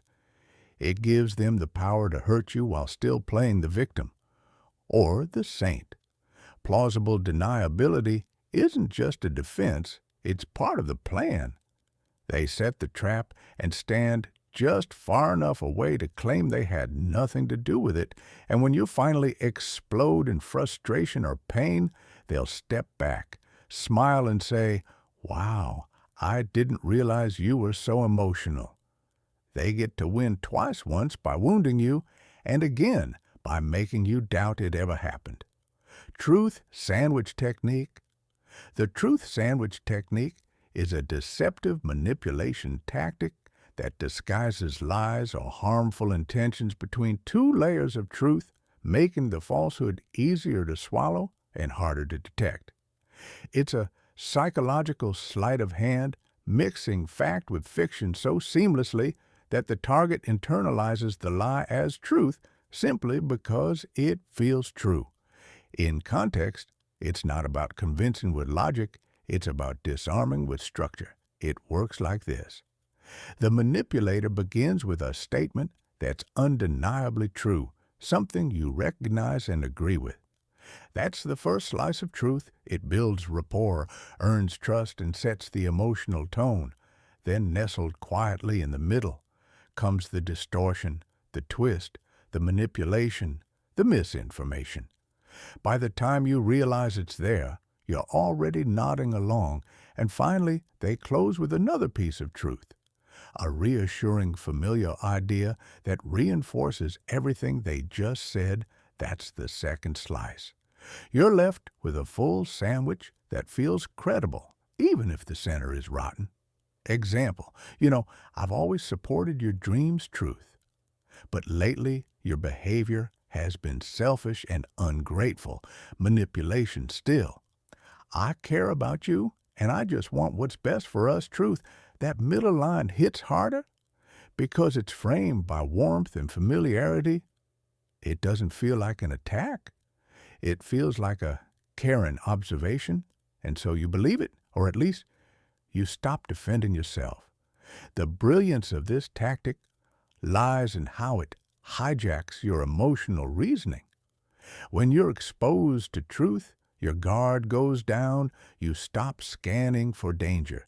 The lie slips in under your radar, and because it's sandwiched between things that feel safe and recognizable, your brain processes the entire message as trustworthy in arguments. Politics, relationships, and sales manipulators use the truth sandwich to get you to accept something you would normally question. They exploit your pattern-seeking nature. If parts of what they're saying align with your memory or values, you instinctively give the rest a pass. What makes the truth sandwich so dangerous is its subtlety you don't even realize. You've eaten the lie until you're reacting to it emotionally, behaviorally, relationally. You feel guilt, fear, or shame, and you don't even know why. Because it didn't sound like manipulation. It sounded like someone who cares. Gaslight by proxy.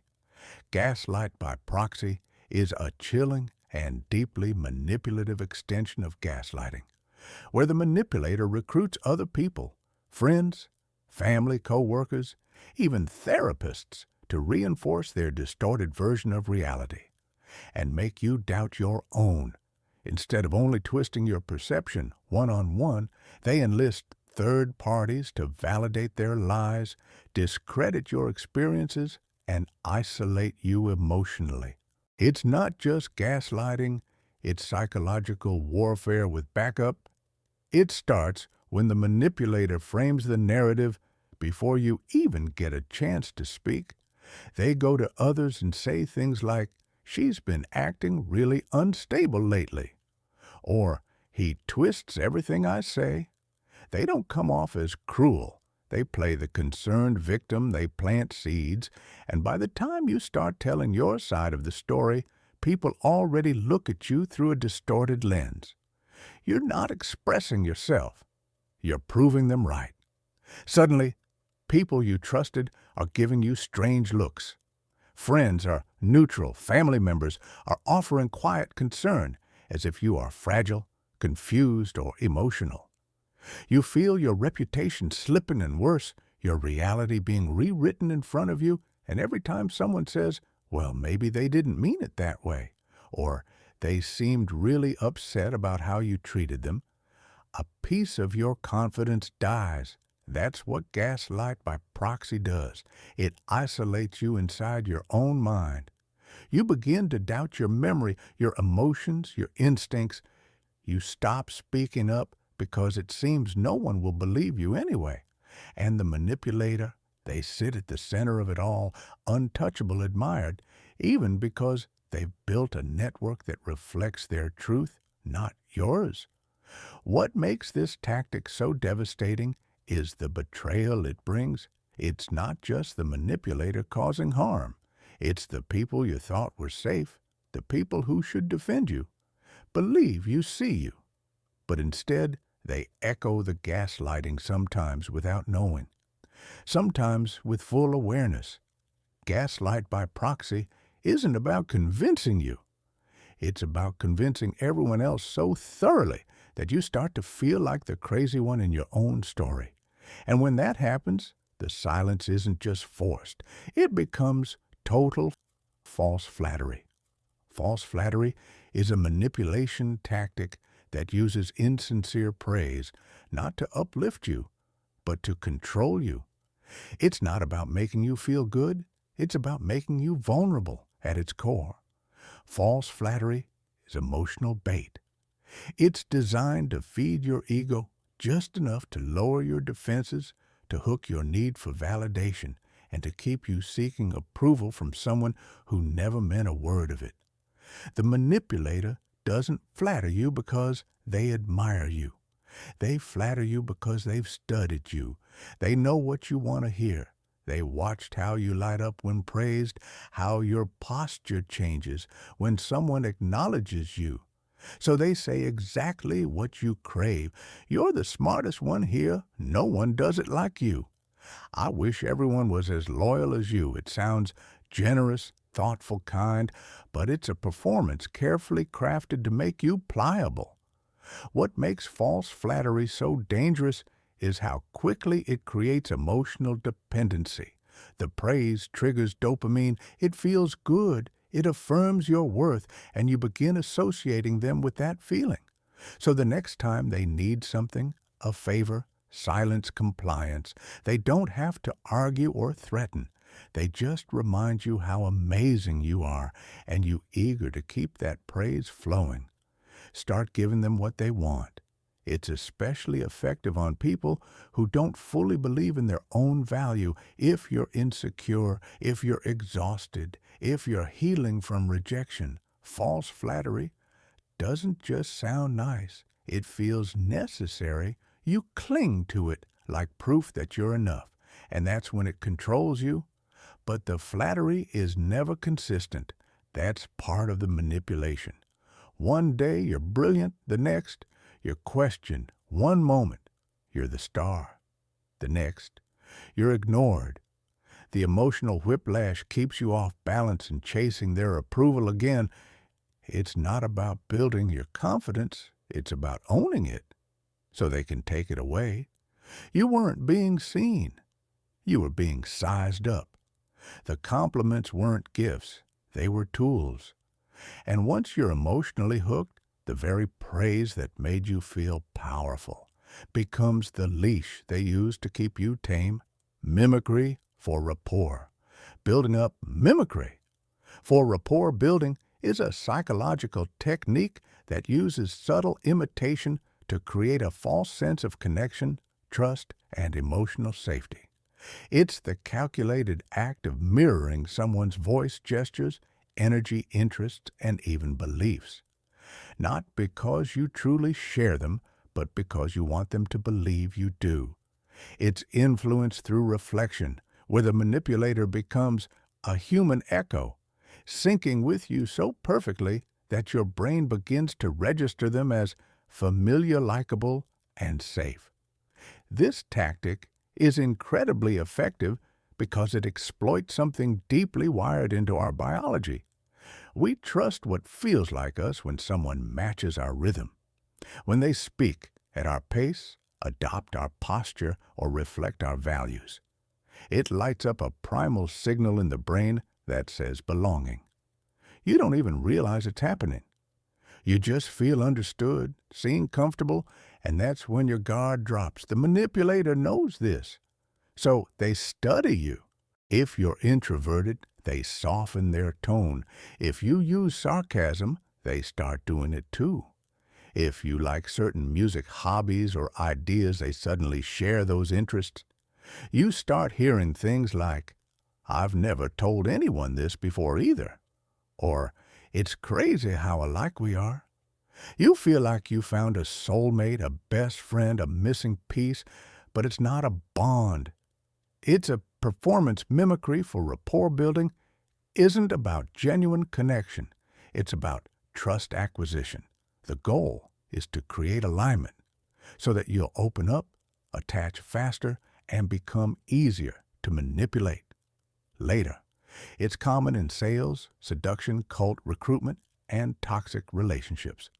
The mirroring is so well executed that by the time the mask slips, you're already emotionally invested. And when they inevitably change, when they stop reflecting you and reveal a colder, more controlling version of themselves, you feel confused, even betrayed. But part of you still holds on because you remember that early connection, that sense of being so understood. What you don't realize is that version of them never existed. It was you reflected back at you to gain access to your trust. That's the danger of mimicry.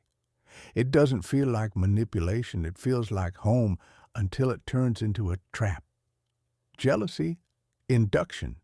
Jealousy induction is a psychological manipulation tactic where someone deliberately provokes feelings of jealousy in you to gain power, provoke insecurity, or manipulate your behavior. It's not accidental. It's engineered, and it hits right where it hurts.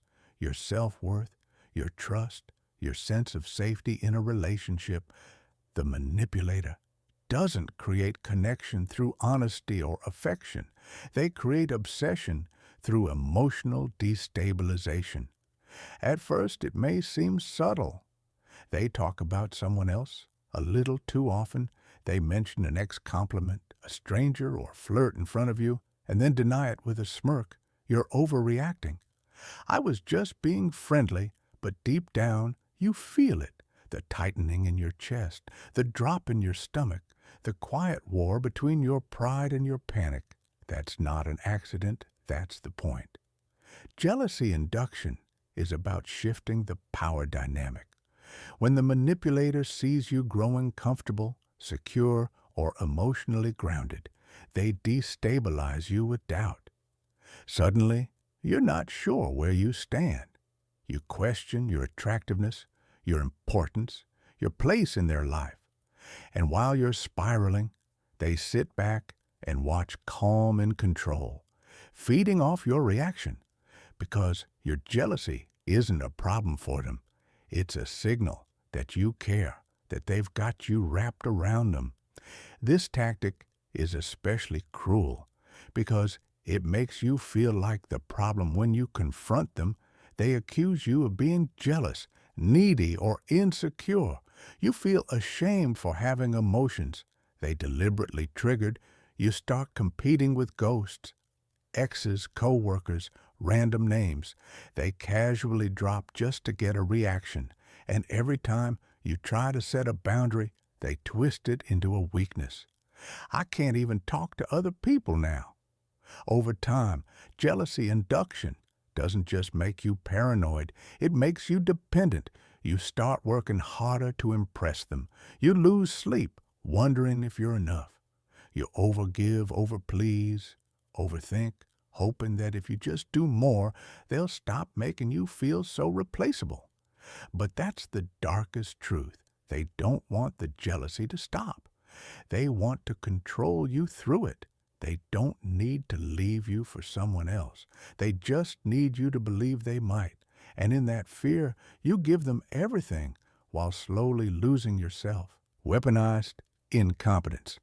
Weaponized incompetence is a manipulation tactic where someone deliberately pretends to be bad at something or exaggerates their inability to do it so that you'll take over the task, relieve them of responsibility, and lower your expectations permanently.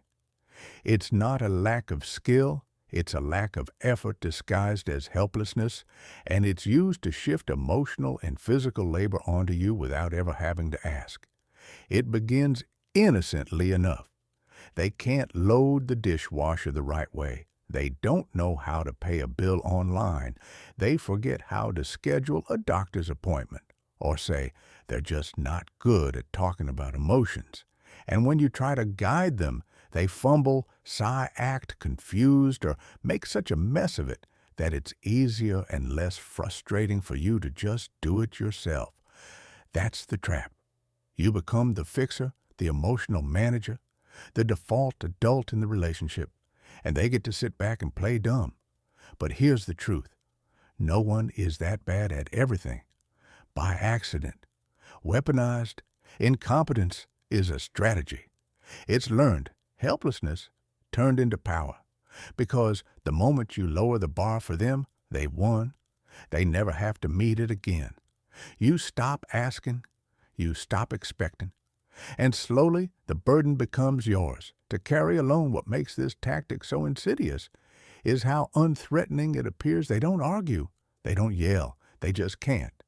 So if you get frustrated, you look unreasonable. If you demand more, you seem like a nag. They maintain control of the dynamic by making you feel like you have all the control, but it's not control. It's weight, unshared, unreciprocated, and silently resented. This behavior thrives in relationships, romantic, familial, professional, where one person is already more emotionally responsible. And over time, it doesn't just create imbalance. It creates burnout. You feel unappreciated, invisible, and exhausted. Meanwhile, they continue to fail upwards, smiling, shrugging, and saying, "You're just better at it than me." But that's not praise. That's the plan. Because if they're bad at it long enough, you'll stop expecting them to try it all. Framing with false urgency. Framing with false urgency is a high-pressure psychological manipulation tactic that forces you into rushed decisions by creating an artificial sense of time, sensitive consequence. It doesn't rely on facts, it relies on fear. The manipulator distorts the moment to feel like now is your only chance, knowing that when panic takes over, reason disappears. You're not being asked to decide, you're being pushed to react. It often comes cloaked in concern or opportunity. This is a once-in-a-lifetime chance. If you don't act now, it'll be too late. We don't have time to talk it through, you just have to trust me. These phrases aren't information, they're psychological throttles. They accelerate your decision-making process past the speed of logic and straight into emotional chaos. This tactic is used in abusive relationships to push boundaries sexually, financially, emotionally. It's used in sales to manipulate buyers into saying yes before reading the fine print. It's used by cult leaders, shady employers, and manipulative partners who want control without giving you time to think. The clock is always ticking. And that ticking is the trap. What makes this technique so dangerous is that it doesn't feel like coercion. It feels like urgency. Your brain interprets it as a moment of importance. It goes into fight or flight mode, looking for the fastest exit from discomfort, so you agree. You comply. You say yes just to escape the pressure. But what you're really escaping is clarity. Because the manipulator knows that if you had even a few minutes to think, you might choose differently. Once you comply, they often back off. The urgency fades like it never existed, and that's when the shame sets in. You realize you were rushed, manipulated, cornered. But by then, you've already signed the paper across the line or made the promise, and they're counting on you to stay quiet, too embarrassed or confused to push back. Framing with false urgency works because it hijacks your ability to pause, it punishes hesitation, it disguises pressure as importance and stress as necessity, and the more overwhelmed you feel, the more likely you are to hand over your power just to stop the noise, just to feel safe again, even if it means sacrificing what truly matters. Deceptive framing. Deceptive framing is a manipulation tactic that controls perception by carefully twisting how information is presented rather than what is actually said. It doesn't rely on lies. It relies on selective truths, loaded language, and psychological spin to make something harmful seem harmless or even virtuous. It's not about what you see, it's about making sure you see it through their lens. This tactic is subtle, powerful, and disturbingly common. A manipulator doesn't say, "I ignored your needs." They say, "I gave you space because I didn't want to smother you." They don't say, "I broke your trust." They say, "I made a mistake because I care so much I got scared." They take an action that should provoke anger or doubt and dress it in words that provoke sympathy or guilt. Instead, the brilliance and danger of deceptive framing is that it gives the manipulator moral high ground. They become the victim, the martyr, the rational one. You feel foolish for being upset, selfish for demanding more, confused about what really happened. Your gut knows something's wrong, but their version sounds so reasonable, so logical, so wrapped in noble intent that you start to question your own instincts. They twist context to serve their agenda. They emphasize what benefits them and conveniently leave out what doesn't. They don't deny facts. They reshape the narrative so the facts feel different. And once they've controlled the narrative, they control your response. You may even end up defending them because you've been fed a version of reality where your hurt doesn't make sense in toxic relationships. Deceptive framing is used to justify emotional neglect, cheating control, even abuse. "I only check your messages because I care about our trust. I raise my voice because you don't listen unless I do. I'm not controlling you. Just make reckless choices." Every word is designed to redirect the spotlight away from them and onto you.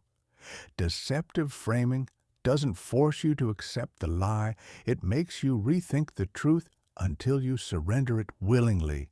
And that surrender feels like your choice, when in reality it was orchestrated from the start. Entrapment, reciprocal obligation. Entrapment through reciprocal obligation is a psychological manipulation technique that weaponizes generosity to create invisible chains of guilt, pressure, and control. It preys on a deep human instinct. When someone gives us something, kindness, help, a gift, we feel compelled to give something back. But manipulators twist this instinct into a trap. Their generosity isn't a gift, it's bait. It starts with an unsolicited favor. They go out of their way to help you. They buy you something expensive. They defend you in front of others. They show up at just the right moment and say the words you desperately needed to hear, and you feel grateful, seen, protected. You tell yourself, "This is someone I can trust." But then slowly, the true cost of that kindness begins to surface. They ask for something in return: your time, your silence, your loyalty, your body. And if you hesitate, the guilt hits like a freight train. "After everything I've done for you? Wow, I guess I shouldn't have bothered. You're just like everyone else." Ungrateful. Suddenly, you're not dealing with a request. You're facing a debt you never agreed to, but now feel obligated to repay. This tactic works because it makes you feel morally trapped. Saying no doesn't feel like a boundary. It feels like a betrayal.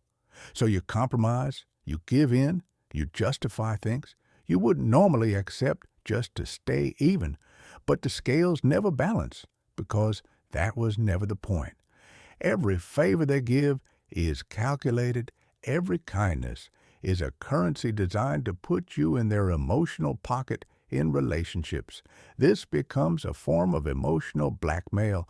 You stay longer than you should tolerate, more than you can bear, because you feel like you owe them your loyalty, your forgiveness, your silence, but you don't, because real giving doesn't demand repayment. Real kindness doesn't come with a hook. Manipulators count on you being too kind to walk away. They build the illusion of connection by giving you something valuable only to use it as a leash. And the more generous they appear, the harder it is to admit you've been caught. But make no mistake, you weren't loved. You were bought, and every time you try to take your freedom back, they'll remind you just how much they gave. So you remember how much you're supposed to owe. Triadic closure manipulation. Triadic closure manipulation is a psychological technique where the manipulator strategically creates or leverages connections between people, usually you and a third party, to control narratives, build alliances, and quietly isolate or influence you. It's based on a powerful principle in social psychology. If person A is close to person B, and person B is close to person C, then A and C are more likely to develop trust between them. The manipulator weaponizes that trust triangle to gain emotional leverage over everyone inside it. At first, it seems harmless, even positive. The manipulator encourages closeness. You two would get along great. Let me introduce you to someone who really understands me. You will love them. They position themselves at the center of the triangle, the connector, the bridge. But what you don't realize is that they are carefully controlling what each person knows about the other. They plant seeds. Just a heads up. She can be emotional. Sometimes don't take what he says too seriously. He has a weird sense of humor. You enter the new connection already biased, already softened to manipulation without knowing it. Then the real manipulation begins. They use the triangle to distort perception, influence opinions, and triangulate blame. If you confront them on a lie, they'll say, "Well, even person C agrees with me." If you question their loyalty, they'll reply, "I told them everything, we're all on the same page." Now, you're not just dealing with the manipulator, you're defending yourself against a dynamic that's been engineered to box you in. It's especially devastating when used in romantic or friend groups. You feel like you're being ganged up on even if no one is directly attacking you. You second-guess your instincts because someone else always seems to be siding with them. You feel crazy paranoid alone. But what you're feeling is not paranoia. It's social manipulation done by someone who understands that alliances aren't built with honesty, but with carefully placed distortions. Triadic closure manipulation turns trust into a trap. It turns connection into control. And by the time you realize that the triangle wasn't built to include you but to contain you, you've already stopped speaking freely, stopped trusting yourself, and started questioning who's really on your side. Halo effect, exploitation. Halo effect, exploitation is a psychological manipulation tactic that uses your positive perception of one trait, like beauty, charisma, intelligence, or success, to blind you to red flags in every other area. The manipulator doesn't change who they are. They just shine one part of themselves so brightly that you never think to question the shadows hiding behind it. It's not seduction, it's misdirection. And it works because your brain wants to believe in consistency. The halo effect is a cognitive bias where one positive trait creates an unconscious assumption that everything else about a person must also be good. If someone is attractive, we assume they're kind. If they're charming, we assume they're honest. If they're successful, we assume they're emotionally stable, but manipulators know how to weaponize that bias. They polish the part of themselves that dazzles, then hide their darker traits behind it. They might dress impeccably, speak with confidence, and make others laugh effortlessly. They may appear generous in public loving in early stages or deeply intelligent in conversation. These traits make you feel safe, special lucky. And because your mind fills in the blanks, you stop looking closely. You make excuses for their coldness, their cruelty, their control. You explain it away. They're just stressed they didn't mean it. That's not who they really are, but it is. You just can't see it clearly because the halo is in your eyes. Now, this form of manipulation is especially dangerous because it's not overt. It doesn't scream abuse, it whispers charm. It's the CEO who leads with vision, but abuses power behind closed doors. The romantic partner who makes you feel adored in public but emotionally withholds in private. The perfect friend who quietly competes with or undermines you. You trust them because they shine. But that shine isn't truth, it's armor. And the moment you begin to question it, when you finally start pointing out inconsistencies or setting boundaries, you're met with disbelief, not just from them but from others, because they've exploited the halo effect so well that people see their brilliance, not their damage. You're not just fighting their manipulation, you're fighting the illusion they built, and the world is already on their side. Desensitization by gradual exposure. Desensitization by gradual exposure is a psychological manipulation tactic that conditions you to accept unacceptable behavior, not all at once, but in tiny, almost imperceptible steps. It's the slow erosion of your boundaries through repeated low-level violations that escalate over time until the things that once shocked you now feel normal. It doesn't start with abuse, it starts with discomfort. And it's so gradual, you don't even realize how far you've been pulled under. At first, it might be a slightly mean joke, a dismissive comment, a broken promise. You feel uneasy, but they apologize or pretend it's not a big deal. So you let it slide, then it happens again, maybe a little worse, and again the behavior escalates in small doses, never so extreme that it demands immediate confrontation, but just enough to leave a mark. That's how desensitization works. Your nervous system, which once sounded alarm bells, starts going quiet. You get used to the tension, the discomfort, the emotional shifts. You start telling yourself, it's not that bad.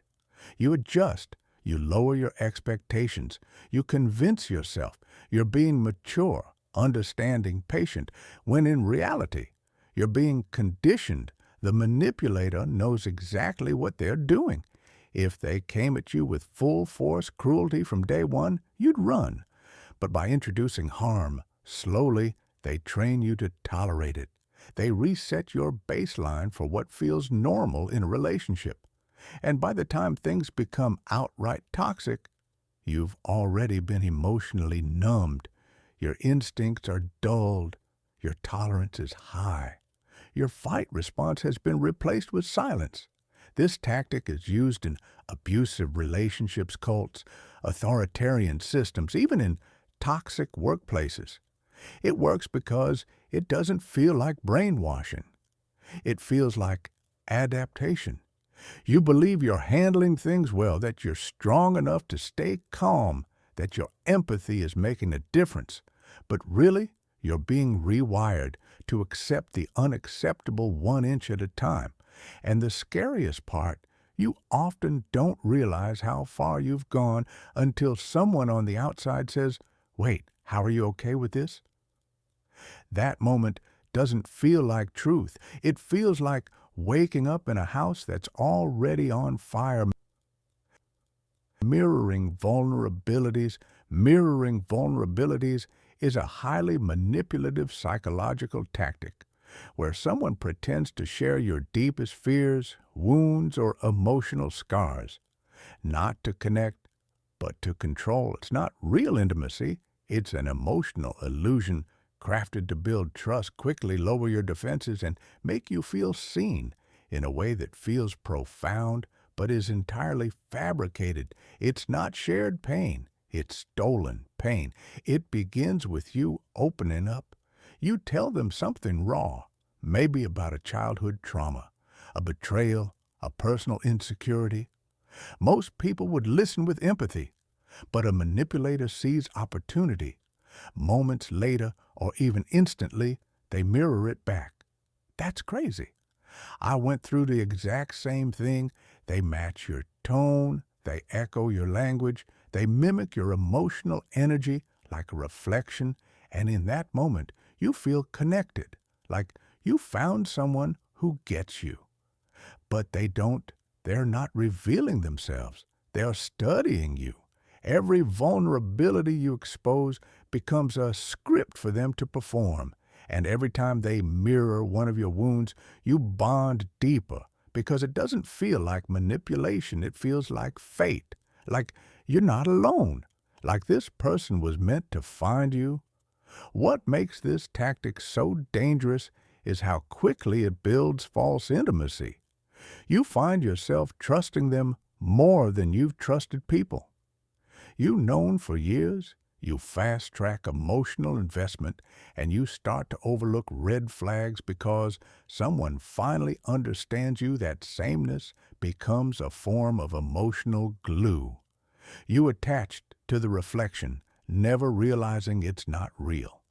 Then the power shift begins. The very things you thought you shared become weapons. They know your fears, your triggers, your weak spots. They use them to manipulate you, to guilt you, to silence. You feel exposed, confused. How could someone who understood you so deeply suddenly turn cold, cruel, or indifferent because they never truly understood you? They replicated you. They built a false self out of your story so they could burrow into your trust. And once they were inside, they didn't offer healing. They exploited the open wound. They helped you expose. This isn't emotional bonding. It's emotional burglary. And by the time you realize they've been wearing a mask made from your pain, you're already unguarded, already attached, already owned. Shame anchoring.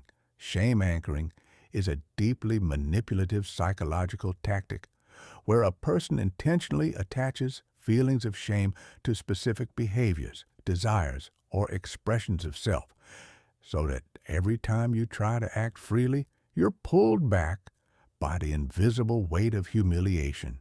It's not just about making you feel bad in the moment. It's about planting shame like a hook inside your psyche so that it drags you down again and again long after the words were said. The manipulator uses your vulnerabilities against you, things you care about, things you're proud of, or even things you've never dared to share. Maybe you opened up about a passion, a struggle, a part of yourself that felt fragile, and instead of meeting it with support, they smirked, rolled their eyes, or delivered a cutting remark. Tactical praise withdrawal isn't about love, it's about power. It's not just what they give, it's what they take away, and how desperately they make you miss it. Distorted reciprocity. Distorted reciprocity is a psychological manipulation tactic that twists the natural give and take of human relationships into a weapon.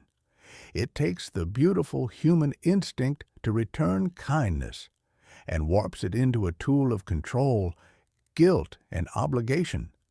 This isn't about mutual respect or balanced exchange. It's about keeping score in secret and then using that hidden scoreboard to make you feel like you owe more than you ever agreed to give.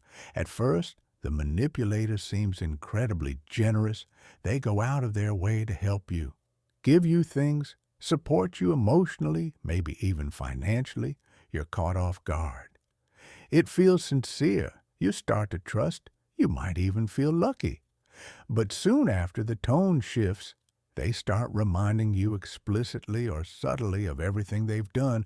After all I've done for you, this is how you treat me. I guess I just care more than you do. What once felt like a gift now feels like a debt. The trap of distorted reciprocity lies in how unspoken it is. At first, you were never told there were strings attached. You never asked for the help to be transactional. But once you accept it, the manipulator changes the rules. Suddenly, they expect unquestioning loyalty, endless emotional labor, immediate favors, silence, submission. And if you resist, you're ungrateful, you're selfish, you're toxic. This tactic is especially damaging because it turns your kindness into a vulnerability. You feel guilty for having needs. You feel wrong for saying no. You begin overcompensating, doing more than you want, giving more than you can just to make things even. But the scales are rigged. No matter how much you give, it's never enough. Because the manipulator keeps inflating what they've done and minimizing what you do in return. Distorted reciprocity doesn't just control behavior, it corrodes self-worth. It makes you believe that the only way to keep love, safety, or peace is by constantly paying off an invisible emotional debt. You lose the ability to say no without guilt. You stop asking for what you need. You become a servant to a balance sheet that only exists in their mind. You were never in a relationship. You were in a transaction you didn't agree to. One where the price keeps rising and the receipt is always held over your head like a loaded gun. Neurolinguistic pattern, disruption. Neurolinguistic pattern, disruption is a psychological manipulation tactic that interrupts your natural thought and behavior patterns through confusion, contradiction, or emotional shock, causing a temporary mental vulnerability that the manipulator uses to implant suggestions, control decisions, or push boundaries you normally wouldn't cross. It doesn't overpower you through force. It hacks your mind by derailing it. Our brains love predictability when conversations follow. Expected rhythms. Our subconscious stays in control. But when something suddenly doesn't make sense, a strange question, a bizarre compliment, an emotional pivot that doesn't match the situation, your mental gears grind to a halt. Your conscious mind kicks in, trying to figure out what just happened. And in that brief moment of confusion, you're open. That's where the manipulator strikes. They might say something strange in a moment of tension, like interrupting an argument with a random joke, a deep philosophical question, or even an offbeat compliment. Why do you always look so calm when you're upset? It's kind of beautiful.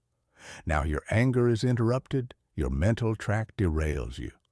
Pause, and in that pause, the emotional tone of the interaction shifts, controlled by them. In darker cases, they might use pattern disruption in high emotion settings, delivering a shocking confession, a sudden apology, or an unexpected emotional outburst in the middle of a calm conversation. The chaos shocks your nervous system into a hyper-alert reactive state, one where you stop thinking logically and start feeling, and they guide you through that chaos with their words nudging your thoughts exactly where they want them. This tactic is often used in cult recruitment, aggressive sales tactics, psychological abuse, and pickup artist strategies. It's not about making sense. It's about scrambling sense long enough to disarm you. What makes this so unsettling is how invisible it is. You walk away from the conversation feeling off-balanced, unsure why you gave in, why you changed your mind, or why you suddenly feel empathy for someone who just hurt you. But the truth is, you didn't decide they disrupted, and while you were trying to find your footing, they planted the path for you. Strategic self-disclosure. Strategic self-disclosure is a manipulation tactic where someone shares personal information not to build genuine connection, but to lower your defenses, create false intimacy, and extract trust secrets or loyalty from you. It feels like vulnerability, but it's a performance, a carefully timed revelation designed not to connect, but to disarm. At first, it's disarming. You're speaking with someone who suddenly opens up to you. They reveal a painful memory, a dark struggle, a private story. Maybe it's about a toxic ex, a broken family, a traumatic past. It catches you off guard. You feel honored, chosen. You think they trust me. And so without even realizing it, you start opening up too. That's the trap. Because the manipulator isn't being vulnerable. They're being strategic. They share just enough pain to appear human, just enough detail to seem real, but not enough to actually make themselves emotionally exposed. Their story has been rehearsed, selectively edited, designed to trigger your empathy and encourage emotional reciprocity. And the moment you start spilling your soul in return, they've won. This tactic is especially effective in early-stage relationships. Job interviews, political persuasion, or cult recruitment. You bond with them fast. You skip the normal boundaries. You trust them more quickly than you should. And why wouldn't you? They went first. They bared their soul. But what you don't see is how often they use the same script with others. How many people have been pulled in by the same sob story. What makes strategic self-disclosure so dangerous is how much it feels like love, honesty, or deep connection. It tugs at your compassion and bypasses your logical guardrails. You start seeing this person as safe as someone who gets you. But it's not you they're interested in. It's your openness, your secrets, your emotional availability. Because the more you reveal, the easier you are to influence, manipulate, and control. Eventually, the cracks show their stories don't add up. The empathy fades, and the same person who once opened their heart to you uses what you told them against you, not out of passion, out of calculation, because their vulnerability was never about truth. It was a mask used to unlock yours. Ambiguity control. Ambiguity control is a psychological manipulation tactic that thrives on intentional vagueness. It's when someone withholds clarity, avoids commitment, or delivers mixed signals, not because they're confused, but because they want you to be. It's a strategy designed to keep you guessing, overthinking, and emotionally chasing answers that never come. By controlling the level of uncertainty in a relationship or conversation, the manipulator controls you. At first, it may seem like subtle miscommunication. You ask where you stand with them, and they say things like, "Let's just see where it goes," or "I don't like labels." You bring up how their actions hurt you, and they respond, "You're reading too much into it." Their words don't contradict you outright. They just never anchored anything solid. And that ambiguity, it becomes the leash. Because when someone refuses to define the dynamic, you're left doing all the emotional work. You try to read between the lines. You analyze texts, replay conversations, look for hidden meanings. You shapeshift. You adapt all to earn the clarity they deliberately deny you. And that's the game. The more unclear they are, the more invested you become in trying to understand them. This tactic gives the manipulator enormous power without ever appearing cruel. They're not yelling. They're not accusing. They're just floating, always slightly out of reach. You can't hold them accountable because technically they never made a promise.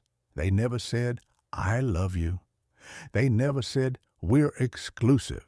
They never said, "I care." But they also never said they don't, and so you stay, because of what might be, because of the potential, because of the moments where it almost feels real, and those moments, those fragments of warmth, attention, or affection are just enough to keep you hoping, trying, waiting. What makes ambiguity control so effective is that it feels like your own uncertainty. You think the problem is your anxiety, your impatience, your inability to just go with the flow, but the truth is you're not lost. You're being kept lost because as long as you're stuck in the fog, they never have to show you who they really are. Value extraction framing is a psychological manipulation tactic where the manipulator positions every interaction, relationship, or exchange in terms of what you can offer and what they can gain. It's not about mutual benefit. It's about quietly conditioning you to measure your worth by your utility. The unspoken message is clear. You are only as valuable as what you provide. It starts subtly. They praise you for being useful, selfless, or different from the rest. They say things like, "You always come through when I need you," or "I don't know what I'd do without you." It feels flattering. At first you feel chosen, needed. You begin taking pride in your ability to help fix or sacrifice, but underneath the surface, a quiet truth takes hold. If I stop being useful, I stop being loved. This framing shifts the relationship dynamic completely. You start anticipating their needs before your own. You overextend, overgive, and overfunction just to maintain your place in their life. You stop asking for things because you're afraid it will make you seem demanding or high maintenance. They don't have to say it outright. You've internalized the rule. Your value is conditional. The manipulator reinforces this by reacting negatively when you assert boundaries or say no. Suddenly, you're not the amazing friend, partner, or employee anymore. You're difficult, you're cold, you're replaceable. They make you feel like a burden for needing rest space or recognition, and just like that, you scramble to prove your worth again, not through love, but through service value. Extraction framing is especially destructive because it doesn't scream abuse, it whispers unworthiness. You're never directly told you don't matter. You're just slowly trained to believe that your needs matter less than your function, that love must be earned through sacrifice, that peace is kept by producing, fixing, pleasing, performing. Over time, you begin to disappear, not all at once, but in small, quiet ways. You stop expressing yourself. You stop being messy, real human. You become efficient, predictable, emotionally available only when it's convenient for them, and they thrive, feeding off your effort, your energy, your silence, while you slowly forget that your value was never meant to be a transaction. The fear then relief technique is a psychological manipulation tactic that jolts you with anxiety, panic, or dread, and then suddenly removes the threat to trigger emotional vulnerability, compliance, and gratitude. It doesn't just influence your behavior, it hijacks your nervous system, and it works. Because the moment fear is relieved, your brain releases a chemical flood of relief. So powerful, it makes you more likely to trust, agree, or obey the very person who scared you in the first place. This tactic begins with fear. It could be a threat, a lie, a misunderstanding, or a moment of high tension. A boss says, "We need to talk about your job status right now." A partner says, "I can't do this anymore." A parent goes silent after you confess something vulnerable. The fear sets in. Fast you feel your stomach drop, your breath quicken, your thoughts spiral. You brace for impact, and then, just as the fear peaks, it vanishes. "I was just kidding. It's not that serious. Don't worry. I was just testing you." That's the relief. and it's designed to make you emotionally collapse into the arms of the person who just made your heart race in that moment. You're flooded with gratitude, not clarity. You don't question why they scared you. You don't examine the manipulation. You just feel grateful that things aren't as bad as they almost were, and that gratitude creates a twisted sense of loyalty. They feel like a savior. Even if they were the source of the threat, this tactic is widely used in interrogation rooms, sales pitches, toxic relationships, and emotional abuse. The emotional roller coaster leaves you too disoriented to resist, too drained to argue. You comply, not because it makes sense, but because you're desperate for the feeling of safety. They made you associate with them, the danger of the fear. Then relief technique is that it builds dependence. You begin associating your peace with the person who took it away in the first place. And before long, you're not avoiding danger. You're clinging to the illusion of safety, even when you should be running from the one who created the fear. To begin with, reverse mirroring is a subtle but potent psychological manipulation tactic where the manipulator reflects you back to yourself. Not to build rapport, but to blend in, disarm you, and gain your trust, unlike traditional mirroring, where someone imitates your gestures, tone, or energy to create connection.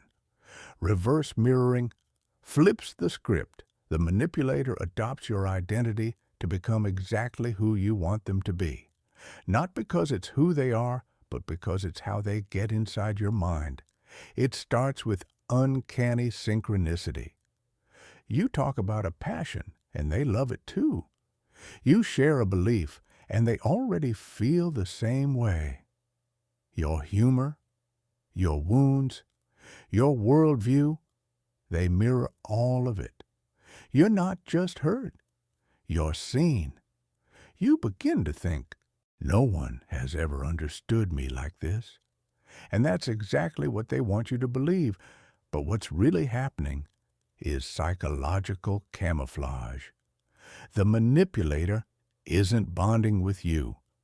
They're building a persona out of your own reflections. The more you open up, the more material they gather. Your language becomes their language. Your emotional rhythms become their mask. It feels like destiny in reality. It's design. This tactic is devastatingly effective in romantic relationships, sales, cult grooming, and even fake friendships. You bond quickly. You trust faster than usual. You bypass red flags because this person feels familiar, but that familiarity isn't real. It's constructed from everything you've revealed. They haven't shown you who they are. They've shown you who you are, fed back through a polished, seductive mirror. The danger of reverse mirroring is that it builds false intimacy while keeping their true self completely hidden. You fall in love with a reflection you commit to someone who doesn't actually exist. And when their mask eventually slips, when their real behaviors contradict the identity they mirrored, you feel betrayed, confused, even ashamed. You wonder, how could I have been so wrong? But you weren't wrong. You were targeted. The manipulator never showed up to be known. They showed up to be accepted. And the quickest way to earn your acceptance was to become a version of you. Not for love, not for connection, but for access, influence, and control.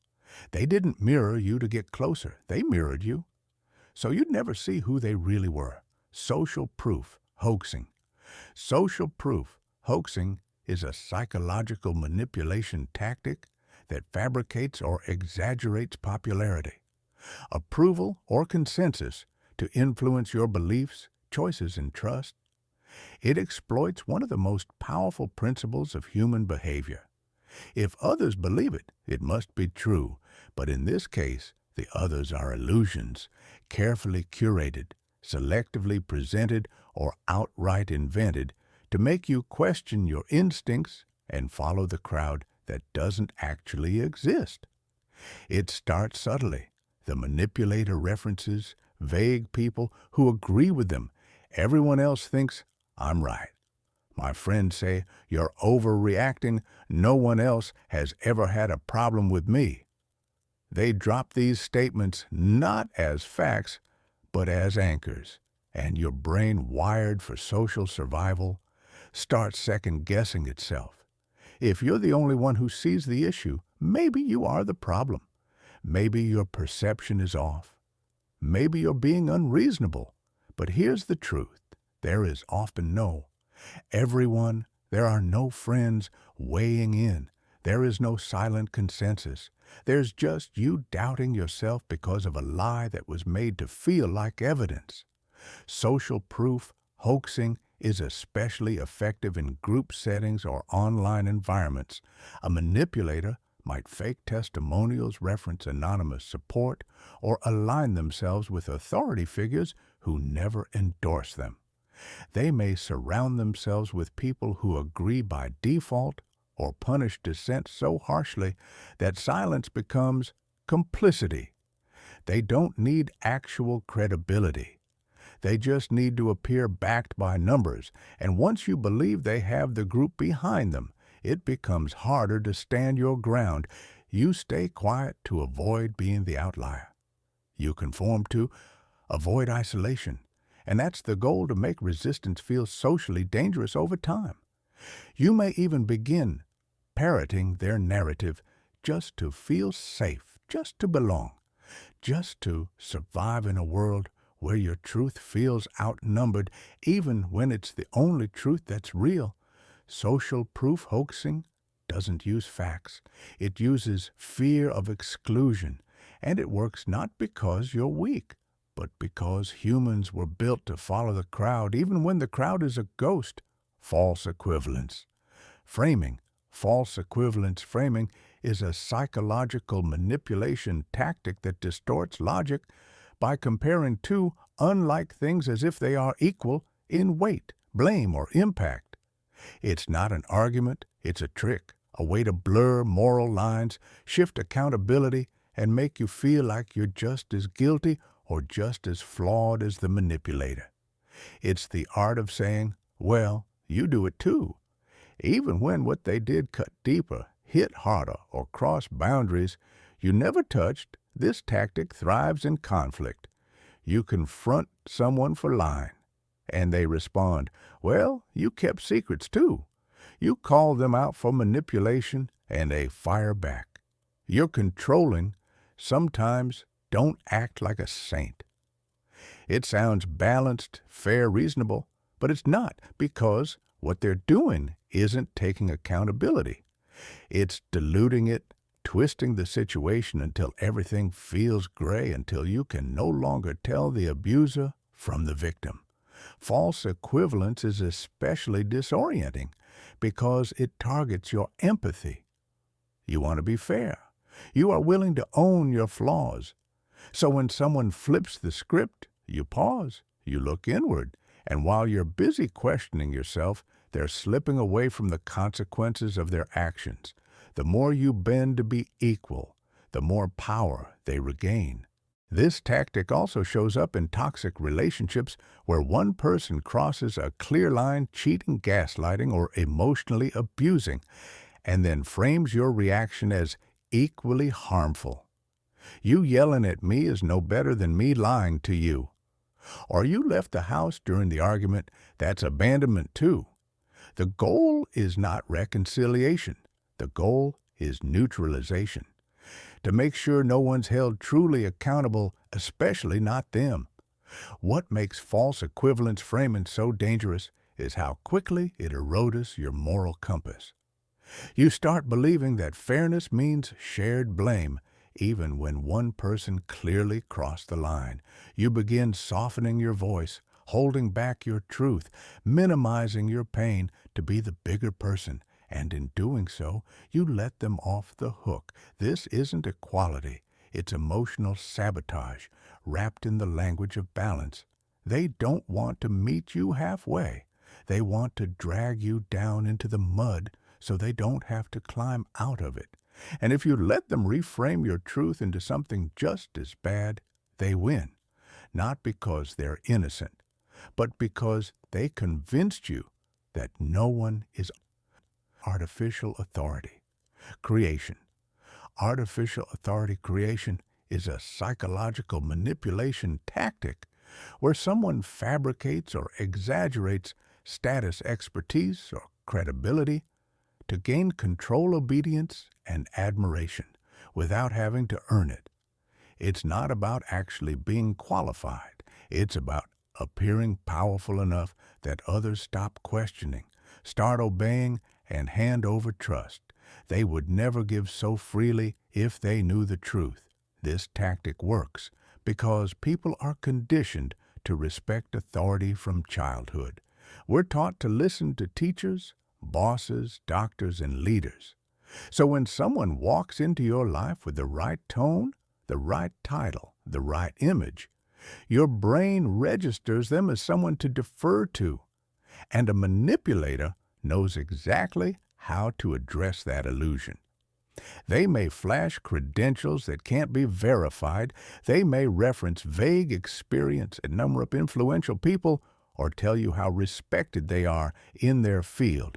They may adopt the language of psychology, business, religion, or science to sound authoritative, even when what they're saying is shallow, misleading, or completely fabricated.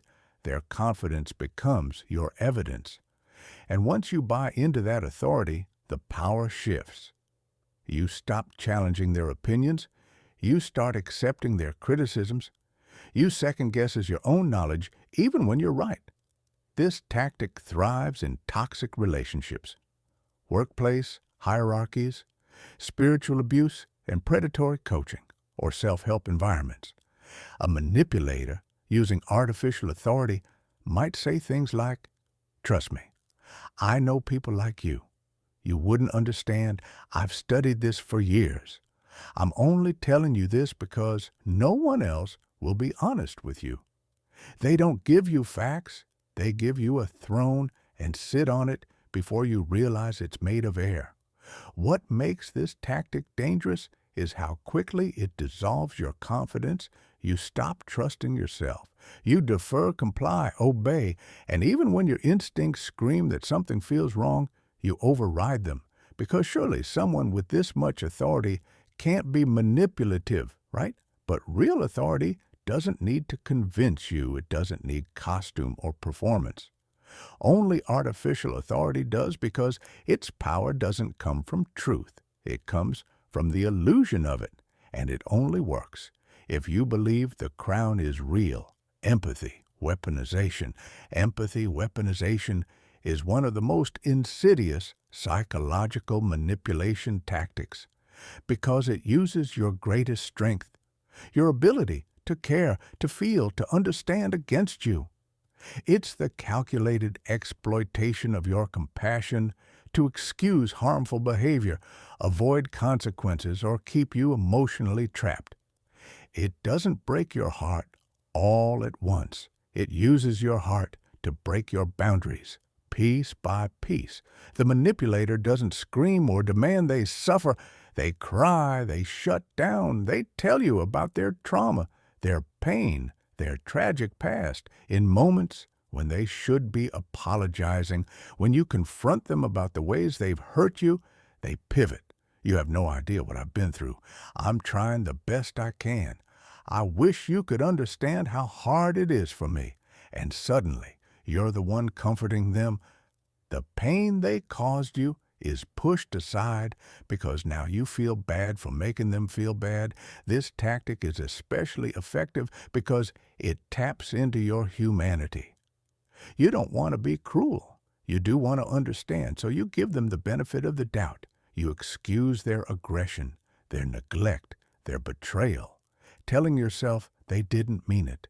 They're hurting, they're trying, and little by little, you stop expecting accountability. You start making sacrifices for someone who never truly intends to change. Empathy. Weaponization is not just emotional manipulation. It's emotional inversion.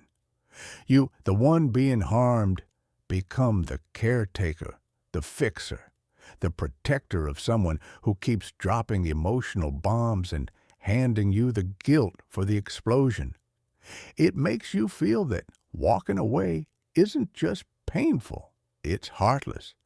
That setting a boundary is being cold, that asking for respect is being selfish, and the more you give, the more they take, because they know that you can't stand the idea of being unkind. They don't need to overpower you.